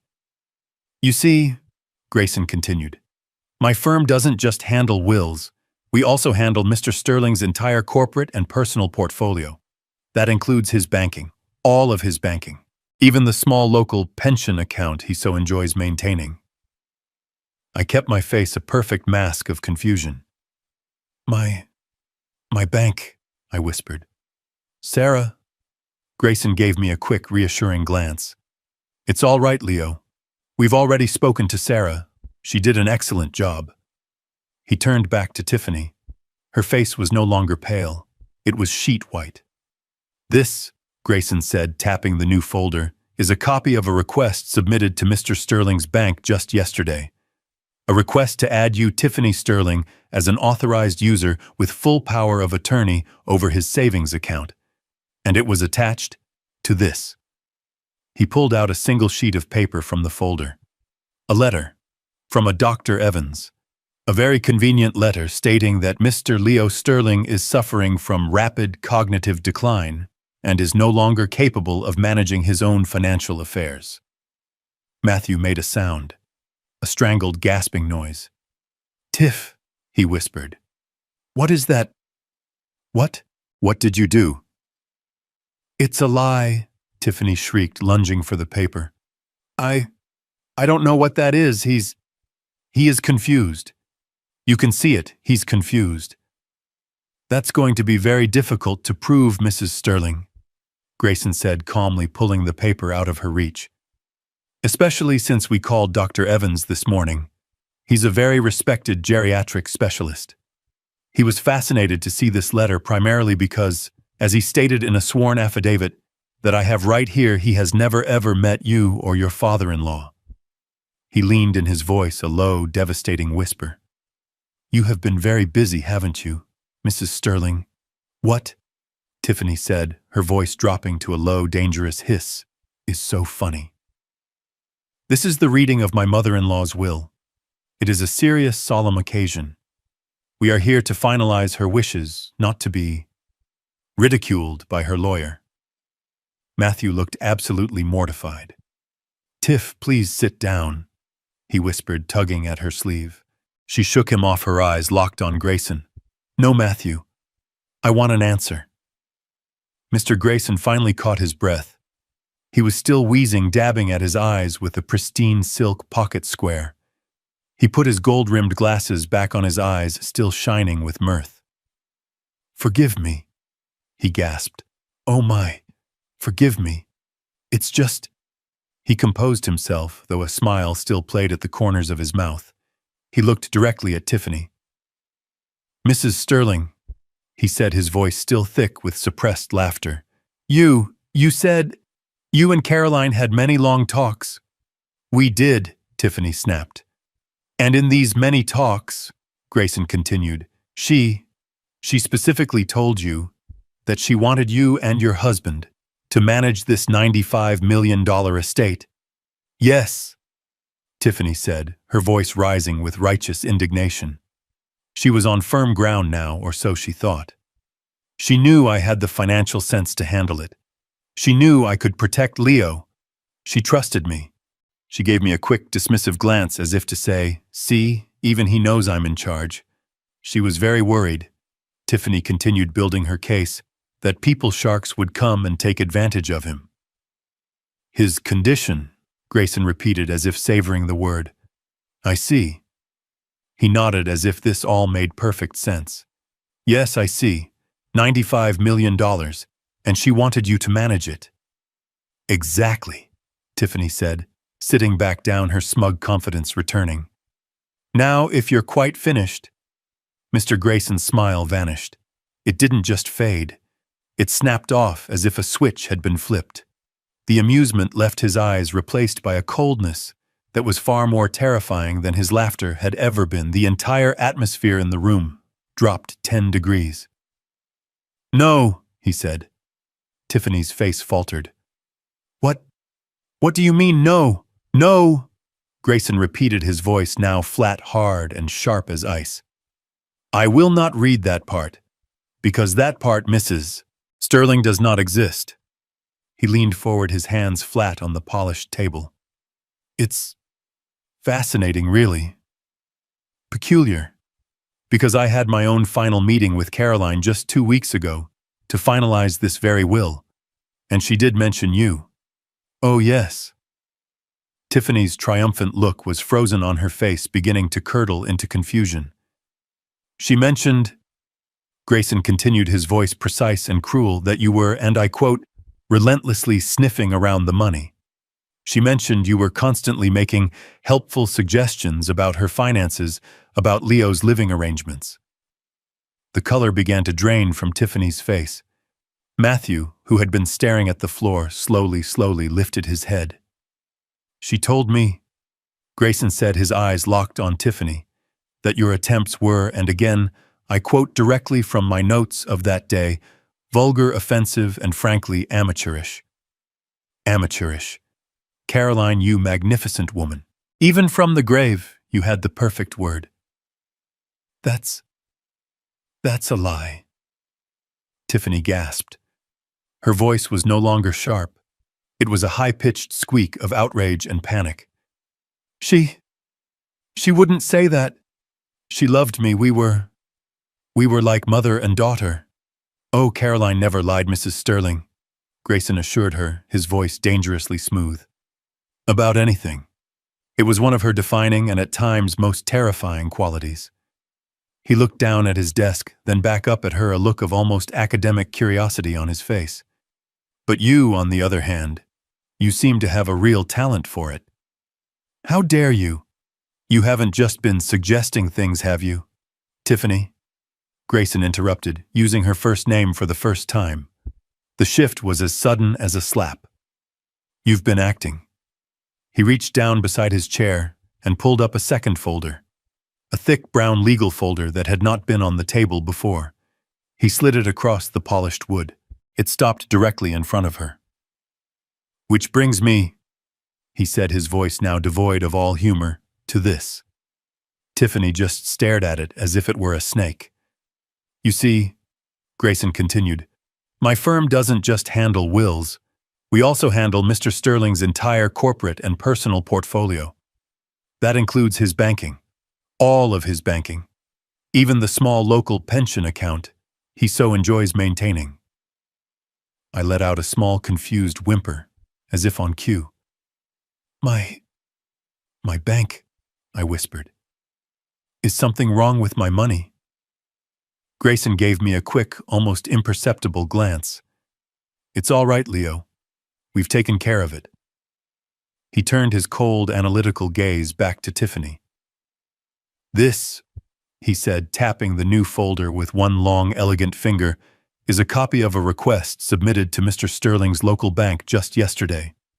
A request to add you, Tiffany Sterling, as an authorized user with full power of attorney over his savings account, the one you and your husband believe is his only one. Matthew finally spoke. Tiff, he whispered, his voice cracking. What is that? We talked about helping, not taking. Tiffany ignored him. Her eyes were locked on Grayson. That's a misunderstanding. I was just trying to get things in order, in case he forgot to pay a bill. How very thoughtful of you, Grayson said, especially since you attached this to the request. He untied the folder and pulled out a single sheet of paper. He held it up between two fingers as if it were a piece of rotting garbage. A letter, he announced to the room. On official letterhead from the office of Dr. James Evans, a highly respected geriatric specialist. A very convenient letter, I must say, stating that Mr. Leo Sterling is suffering from rapid onset cognitive decline and is, quote, no longer capable of managing his own financial affairs. He let the silence hang for a moment. This Mrs. Sterling, he said, his voice dropping to an icy whisper, is a federal crime. It's called fraud. It's called forgery. And it carries a penalty of up to 20 years in prison. That's when Matthew finally broke. He shot up from his chair, his body moving with a violence I didn't know he possessed. The heavy leather chair screeched backward and toppled over with a loud, sickening crash that echoed in the silent room. Tiffany? His voice wasn't a whisper anymore. It was a strangled, horrified scream. He grabbed his hair with both hands, his face ashen, staring at his wife, as if she were a monster he had just seen for the first time. My God, what did you do? A fake doctor's letter, he stammered, his voice cracking with disbelief. You lied to me. You told me you had spoken to him. You told me he was worried. The mask was gone. The sophisticated, calculating daughter-in-law evaporated, and the cornered rabid animal underneath was bared for all to see. I did it for us, Tiffany shrieked, her voice high and piercing. She too was on her feet, her face contorted in a mask of pure, unadulterated rage. I did it for this family. Look at him. She pointed a trembling, accusatory finger at me. He is confused. He's a senile, dithering old fool. He doesn't know what he's doing. That money, That house, it's just sitting there rotting just like he is. Tiffany, no. Matthew whimpered, stumbling back as if her words were physical blows. Yes! She screamed at him, advancing on her own husband. Someone had to take control. Someone had to be the adult. He was just going to waste it, give it away, or lose it. That money, it was supposed to be yours. Matthew, ours. I was securing our future. He doesn't need it. He's old. He was going to a home anyway. She was still breathing heavily, her chest heaving, her eyes wild. She had finally said it all out loud. The ugly, greedy truth was now hanging in the air, vibrating in the opulent silence of the office. Matthew was a wreck, half collapsed over his overturned chair, his face buried in his hands, making small, whimpering sounds. Tiffany just stood there, defiant, challenging anyone in the room to contradict her. Enough! The word was not a shout. It was spoken calmly at a normal volume, but it cut through the hysterical tension in the room like a surgeon's scalpel. Tiffany froze. Her mouth, which had been open to hurl another justification, snapped shut. Matthew's whimpering stopped. Even the tick-tock of the grandfather clock seemed to pause. Slowly, I stood up. I didn't need to lean on the table. My back was straight. My hands, which had been trembling violently just moments before, were now perfectly, unnervingly still. I calmly placed my old worn wool hat on the polished mahogany table with a quiet, deliberate finality.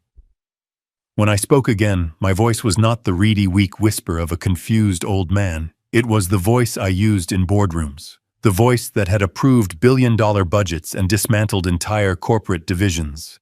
It was clear, powerful, and absolutely devoid of fear. I did not look at Tiffany. I did not look at Matthew. I looked only at my lawyer. Mr. Grayson, I said, my voice resonating in the quiet room. I believe we've had quite enough of the amateur dramatics. Grayson, who had been watching the entire exchange with a neutral, almost bored expression, met my gaze. A tiny, almost imperceptible sign of acknowledgement passed between us. My daughter-in-law, I continued, seems to be operating under a series of rather profound and, quite frankly, entertaining misunderstandings. Mr. Grayson, if you would be so kind, I said, gesturing to the thin folder on his desk. Please, read the rest of the will, the part that actually matters. Mr. Grayson nodded curtly, the last trace of humor gone. He picked up the single-page will, his face returning to that impassive professional mask. Very well, he said, his voice resonating in the stunned silence. He cleared his throat. Let us proceed. As I was saying, Item 5. To my dear sister, a sum of $50,000. Item 6. He read through 2 more small sentimental bequests. I could see Tiffany vibrating with rage and confusion. She had been publicly exposed as a liar and a forger, and now, even worse, the $95 million hadn't been mentioned. She looked trapped, her eyes darting between me, Grayson, and the door. She was recalculating. Had she been wrong? Was there no money after all? Was this entire humiliating scheme for nothing? And finally, Grayson said, reaching the last paragraph, my residuary estate. All remaining assets, properties, and accounts, both known and unknown. Tiffany leaned forward. This was it.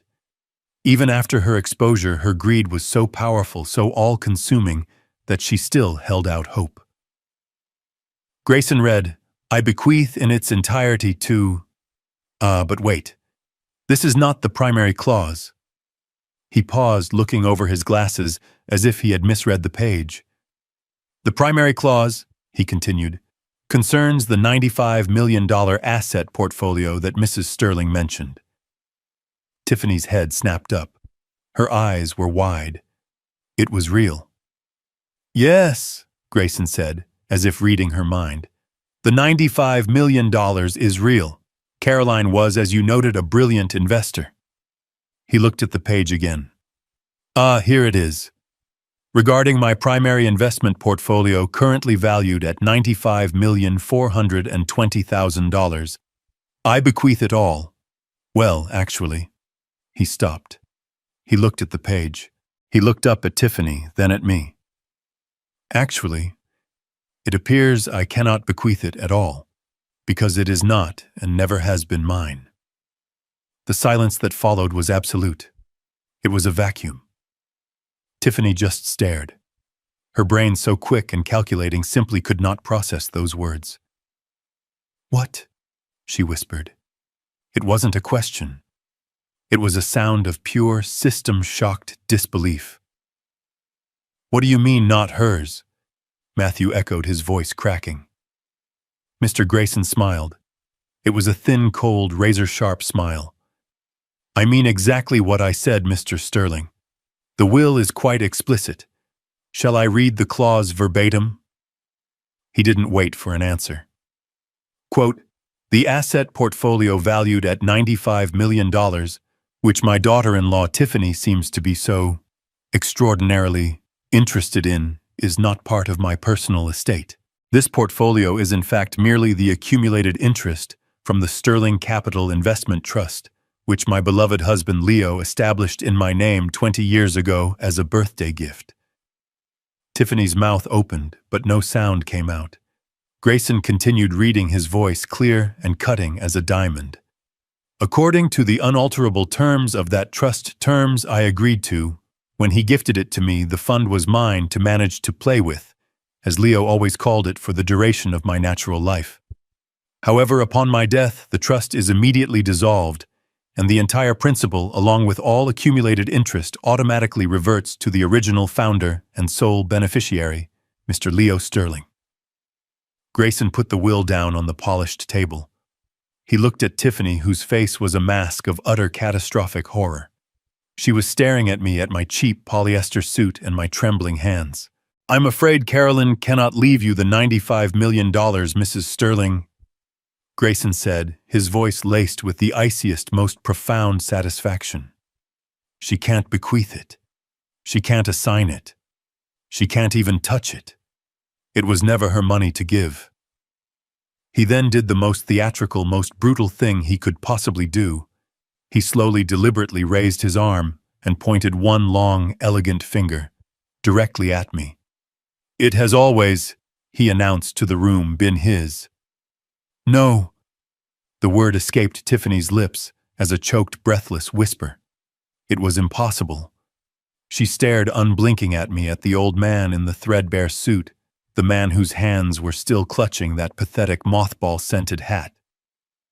"No, that's impossible," she finally shouted. Her voice cracking, echoing in the opulent room.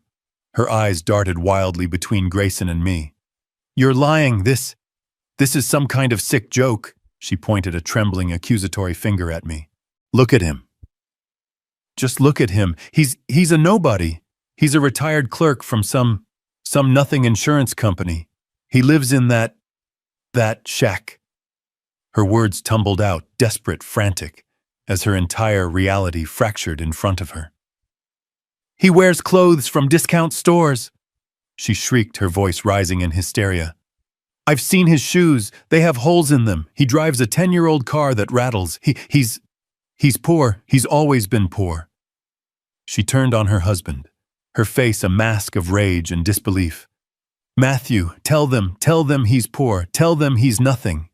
Matthew, for his part, looked as if he had just been struck by lightning. He was staring at me, at his father, his mouth hanging open, his face completely, utterly blank with a shock so profound he couldn't even form a word. "It can't be his," Tiffany insisted, turning back to Grayson, her voice now pleading. He's senile. We told you. He's confused. He doesn't even know where he is. This is the proof you've both conspired against us. You and this old fool. You're trying to steal our money." "Our money," Grayson repeated, his voice dangerously quiet. "It was never your money, Mrs. Sterling. It has always been his." "No!" she screamed. The sound was raw, animalistic.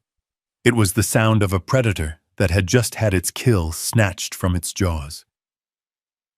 "He's a failure. A simple little broke old man. He's not. He can't be. He's not. She stared at me, her eyes burning with a hatred so pure it was almost tangible. She was looking at the man she had mocked, the man she had pitied, the man she had planned to discard in a cheap nursing home. And she was finally seeing not the feeble old man, but the architect of her entire humiliating downfall. A simple little broke old man. I said the words, letting them hang in the dead air. Tiffany, who was still standing panting slightly from her outburst, just stared at me. A failure. I asked, my voice still quiet, but the weakness, the tremor was completely gone. I straightened my back.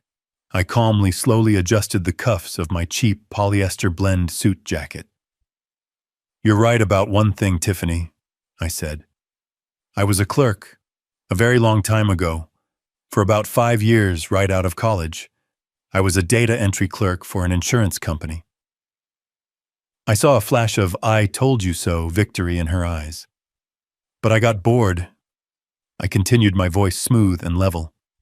I was processing actuarial tables and I realized the way they were calculating risk was completely inefficient.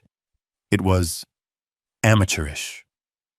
I used her own lawyer's word and I saw Grayson permit himself the faintest wisp of a smile. So in my spare time, in my tiny rented apartment, I started writing a program, an algorithm, a predictive model for risk assessment.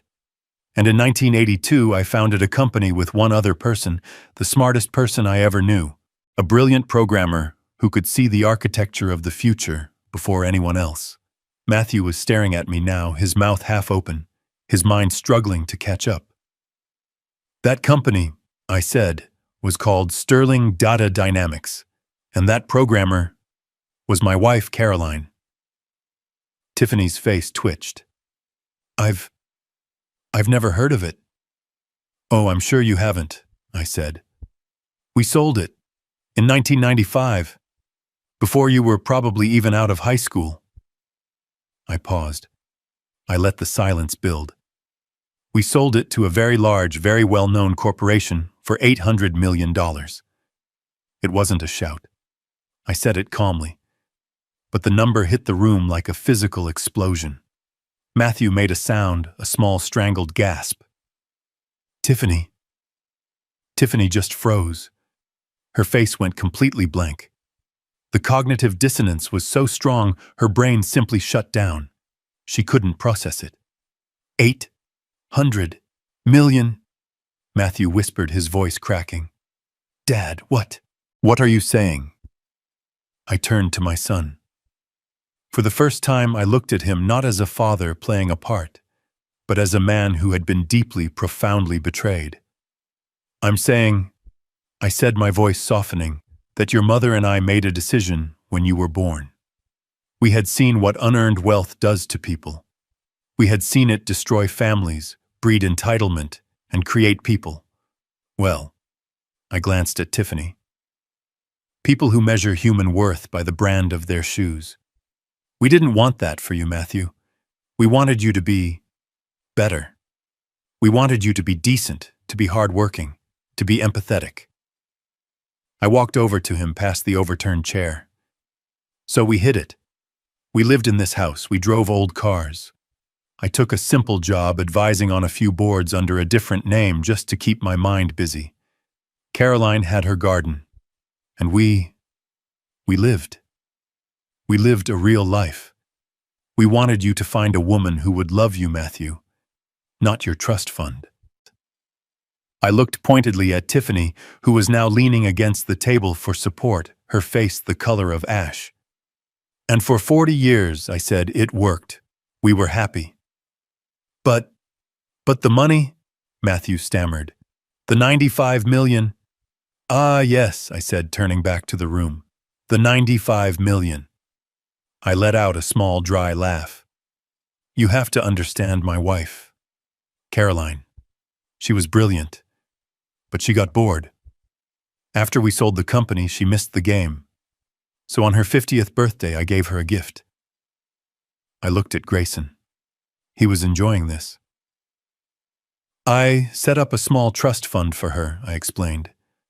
A little play money. Something for her to manage to invest to keep her mind sharp. I funded it with $500 million from my personal accounts. Tiffany made a small, choking sound. Caroline, I said, with a smile full of genuine pride, turned that $500 million into almost $1.5 billion in 20 years. I let that sink in. I then walked over to Tiffany, who was staring at me with dead, horrified eyes. That $95 million you were so desperate to get your hands on, I said, leaning in, my voice dropping to a whisper. That fortune you were willing to forge documents for, to commit fraud for, to humiliate me for. That wasn't the estate, Tiffany. I smiled. That, I said, was just last year's interest. Tiffany made a small choking sound, her hand flying to her throat. She was still leaning on the table, her face a waxy, artificial mask. Her eyes, once so sharp and calculating, were now wide, blank, and utterly vacant. She was in shock, her brain simply refusing to compute the scale of her miscalculation. But Matthew was a different story. He stumbled back away from me, away from his wife. He hit the wall of the conference room, his hand flailing out to steady himself. He slid down that mahogany panel until he was sitting crumpled on the expensive carpet. His face wasn't angry. It wasn't shocked. It was shattered. Utterly, completely devastated. He looked up at me, and for the first time I wasn't looking at a 40-year-old man. I was looking at the 10-year-old boy I used to read stories to. His eyes were wide, filled with a pain and a confusion so deep it pierced my heart. Dad, he whispered. His voice was a raw, broken sound. All of it, the insurance job, the old car, all these years. It was a lie. It was a choice, Matthew. I said, my voice softer now. I was no longer speaking to Tiffany. I was speaking to my son. He shook his head, the tears finally coming hot and fast. But why? He cried, his voice cracking. Why would you do that to me? Why would you let me? Why would you let us? I walked over to him, past the still frozen Tiffany, and stood over him. Because I wanted you to love me, son. I said, my voice quiet, but clear in the silent room. I wanted you to love me because I was your father. Not because I was your bank. He looked up at me, not understanding. I have seen what money like this does, I explained, gesturing around the opulent room. I've seen it destroy families. I've seen it turn children into greedy, entitled hollow shells of human beings. I've seen it breed people. I glanced at Tiffany. People who see everyone else as either a stepping stone or an obstacle. I did not want that for you. Your mother and I, we wanted you to be real. We wanted you to work. We wanted you to know what it felt like to earn your own paycheck, to be proud of your own achievements, to be a good, decent, empathetic man. I knelt, my old knees cracking, so I was eye level with him. And you were Matthew. For 35 years, you were exactly that man. You were kind. You were humble. You were a good son. You loved us for us. I put my hand on his shoulder. He flinched but didn't pull away. And then, I said, my voice hardening just a little, you met her. His gaze snapped to his wife, who was still frozen, catatonic. You met her, I said, and she taught you how to be ashamed of us. She taught you how to see our simple life not as a choice but as a failure. She taught you how to look at your moths, the most brilliant woman I ever knew as a gardener. And she taught you how to look at your own father as a burden. His head dropped, and he sobbed, finally understanding. He knew it was true. Tiffany, who had been frozen in a state of catatonic shock, finally blinked. The word heir seemed to pull her back from the abyss. But the will, she stammered, her voice hoarse, desperate. You said, there must be something. He's still her son. She must have left him something. Her eyes, wild and pleading, darted from me to Mr. Grayson. She was like a drowning woman grasping for a single piece of driftwood in a raging sea. If the 95 million was gone, there had to be something else. The house, the savings, something. Mr. Grayson, who had been watching her with the cold, detached interest of a scientist, observing an insect, slowly put his glasses back on. He picked up the single-page will as if it were an afterthought. "Ah, yes," he said, his voice flat. "You are quite right, Mrs. Sterling. There is one final clause. I almost overlooked it." He held the paper up to the light as if reading it for the first time. "Here we are. Item 7 to my beloved son Matthew and to his wife Tiffany." Tiffany let out a small, desperate gasp. Here it was. Her name. She was still in. "I bequeath," Grayson continued, his voice utterly devoid of emotion, "the entirety of the outstanding personal debt they owe me. And in this final act of love, I forgive it. In full." Matthew, who was still slumped on the floor, didn't even look up. He was too deep in his own world of shame to process the words. But Tiffany... Tiffany just stared, her face a mask of pure, uncomprehending confusion. "Debt?" she whispered, her voice cracking. What debt? We don't owe her any money." Mr. Grayson's thin smile returned. It was a terrible, predatory smile. "Oh, but you do, Mrs. Sterling," he said softly. "You very much do." He reached down again and produced another folder, a third one. This one was thick. It was at least 4 inches thick, bound in dark blue. He dropped it on the polished table. The thud was cannon shot in the silent room.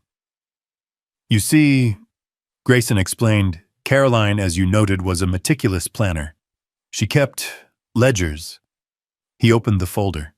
It was filled with spreadsheets, bank statements, and credit card receipts. "I see here," he said, running his finger down a page, "that she quietly took over the lease on your luxury downtown apartment 3 years ago when you were on the verge of eviction. A monthly payment of $3,000. Total $108,000. Tiffany's hand went to her mouth. "I also see," Grayson continued, flipping a page, "that she paid off your outstanding student loans, Tiffany.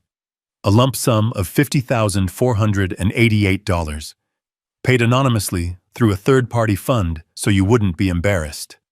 She didn't," Tiffany breathed. "Oh, she did," Grayson assured her. "And then there's the car. Your husband's new BMW.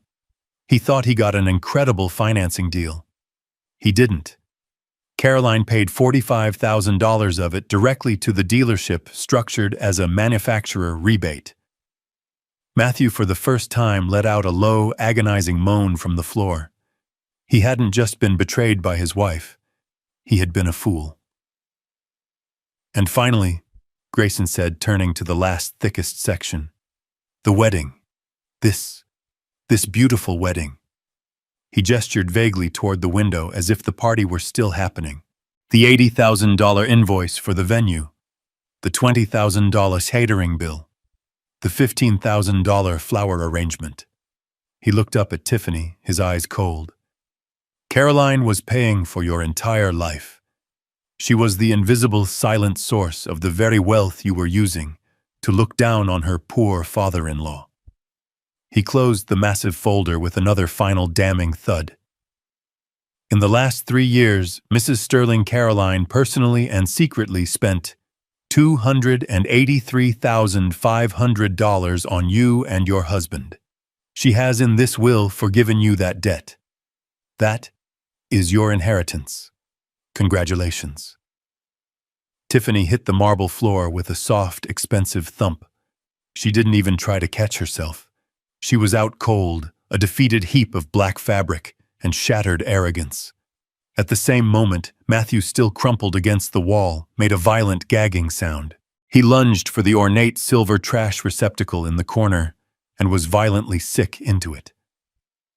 The sound echoed in the massive, silent room. The battle was over. The victors and the vanquished were clear. I stood there for a moment, watching this tableau of ruin. My son sobbing and vomiting into a trash can. My daughter-in-law unconscious on the floor, her $95 million dream evaporating around her. I felt nothing. Not pity, not anger, just a vast, cold emptiness. The space where my love for them used to be. I calmly walked over to the table and retrieved my old worn wool hat. I placed it on my head, adjusting the brim. Mr. Grayson, who had watched Tiffany faint without so much as flinching, was already on his phone, his voice a low, efficient murmur. "Yes, send medical up to my conference room. A woman has fainted." No, I don't believe it's serious. Just a shock." I walked to the door. I paused my hand on the heavy brass handle. I looked back at the wreckage of my family. Matthew had lifted his head from the bin, his face pale and streaked with tears and bile. He stared at me, his eyes wide and pleading.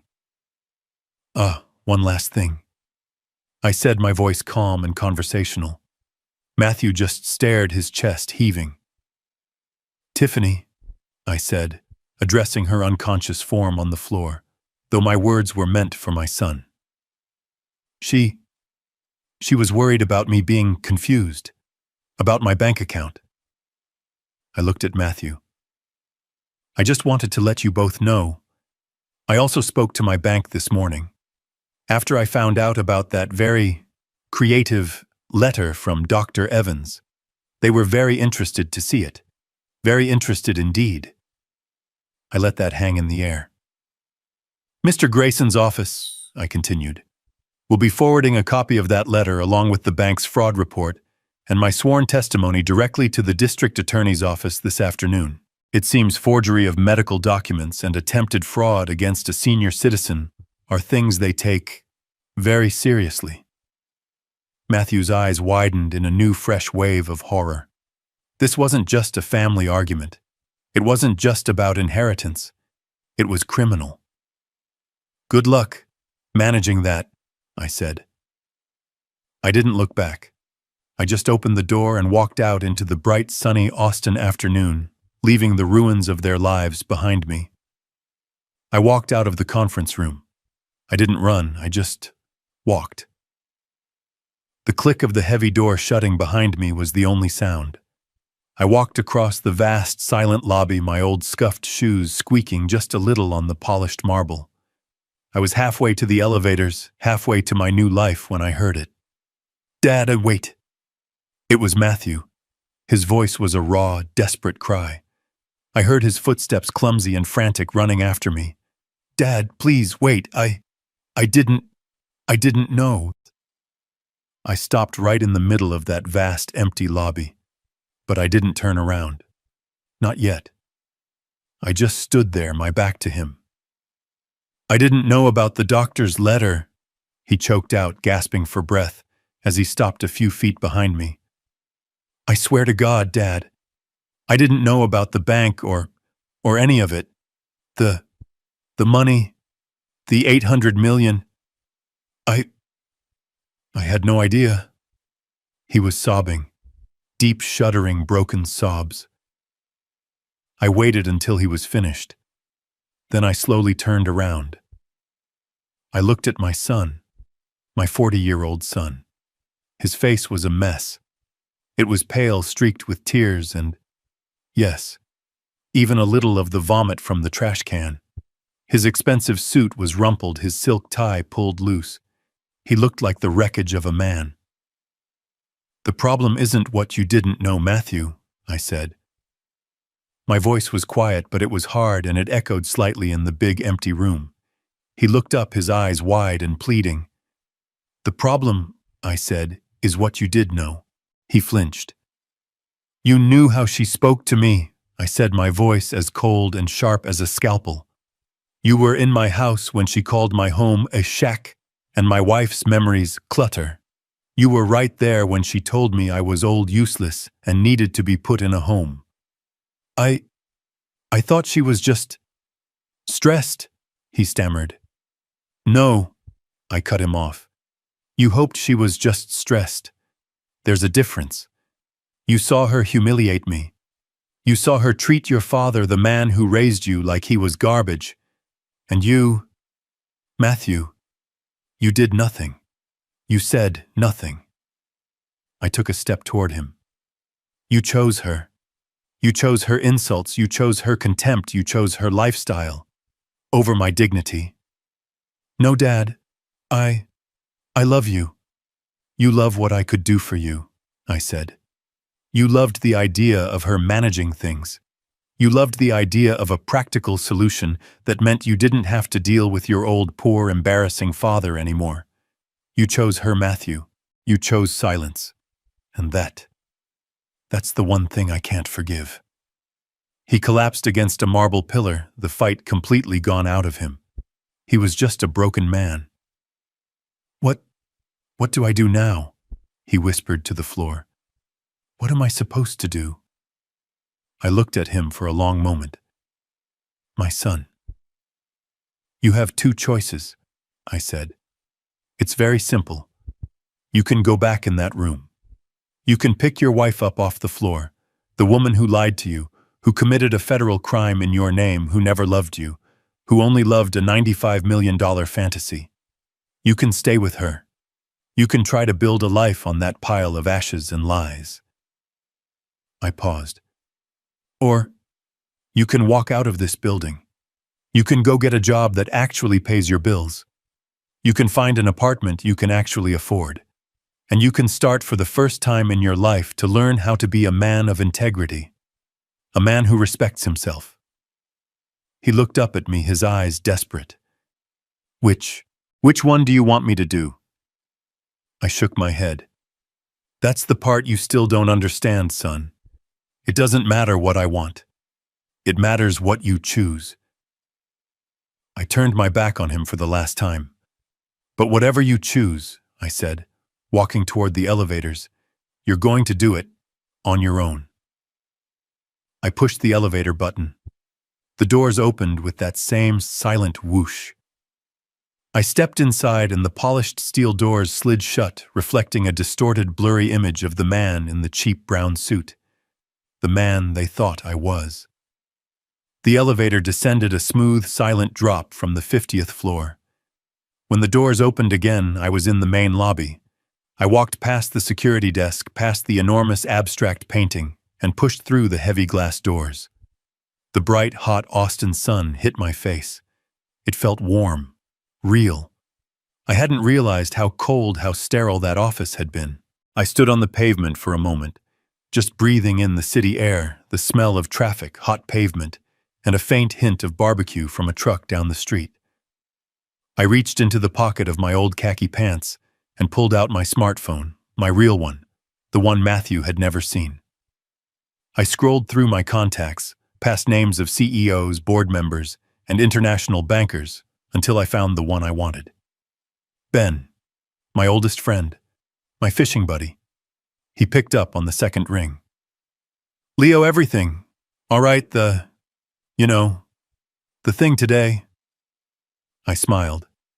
It's all taken care of, Ben, I said, my voice feeling lighter than it had in years. It's all done. I paused, looking up at the bright blue sky. Listen, old friend, I said. How do you feel about a trip? You still got that old boat? You know I do, he grumbled on the other end. Why? I was thinking we'd go fishing. Maybe that spot up on Lake Travis. And I'm buying the boat fuel, the beer, the best bait money can buy. Hell, I'll buy you a new boat if you want. What's gotten into you, Leo? Ben asked. I laughed. A real genuine laugh that came from my gut. Well, Ben, I said, it turns out I just came into an extra $95 million I wasn't expecting to have to manage. I hung up before he could answer, still smiling. I put my phone away. I took a deep, shuddering breath, filling my lungs with the warm, free air. And for the first time in a week, for the first time since she left me, I finally felt the space, the quiet, the profound and terrible peace, to begin to truly grieve my wife. This story is a powerful reminder to never judge a person's worth by their outward appearance. Tiffany and Matthew assumed Leo's simplicity was weakness, and his modesty was poverty. Driven by relentless greed, they attempted to strip him of his dignity and his home, failing to see the truth. They learned too late that true power and wealth are often silent. The story teaches us that humility is a virtue, while arrogance based on material assumptions is a trap.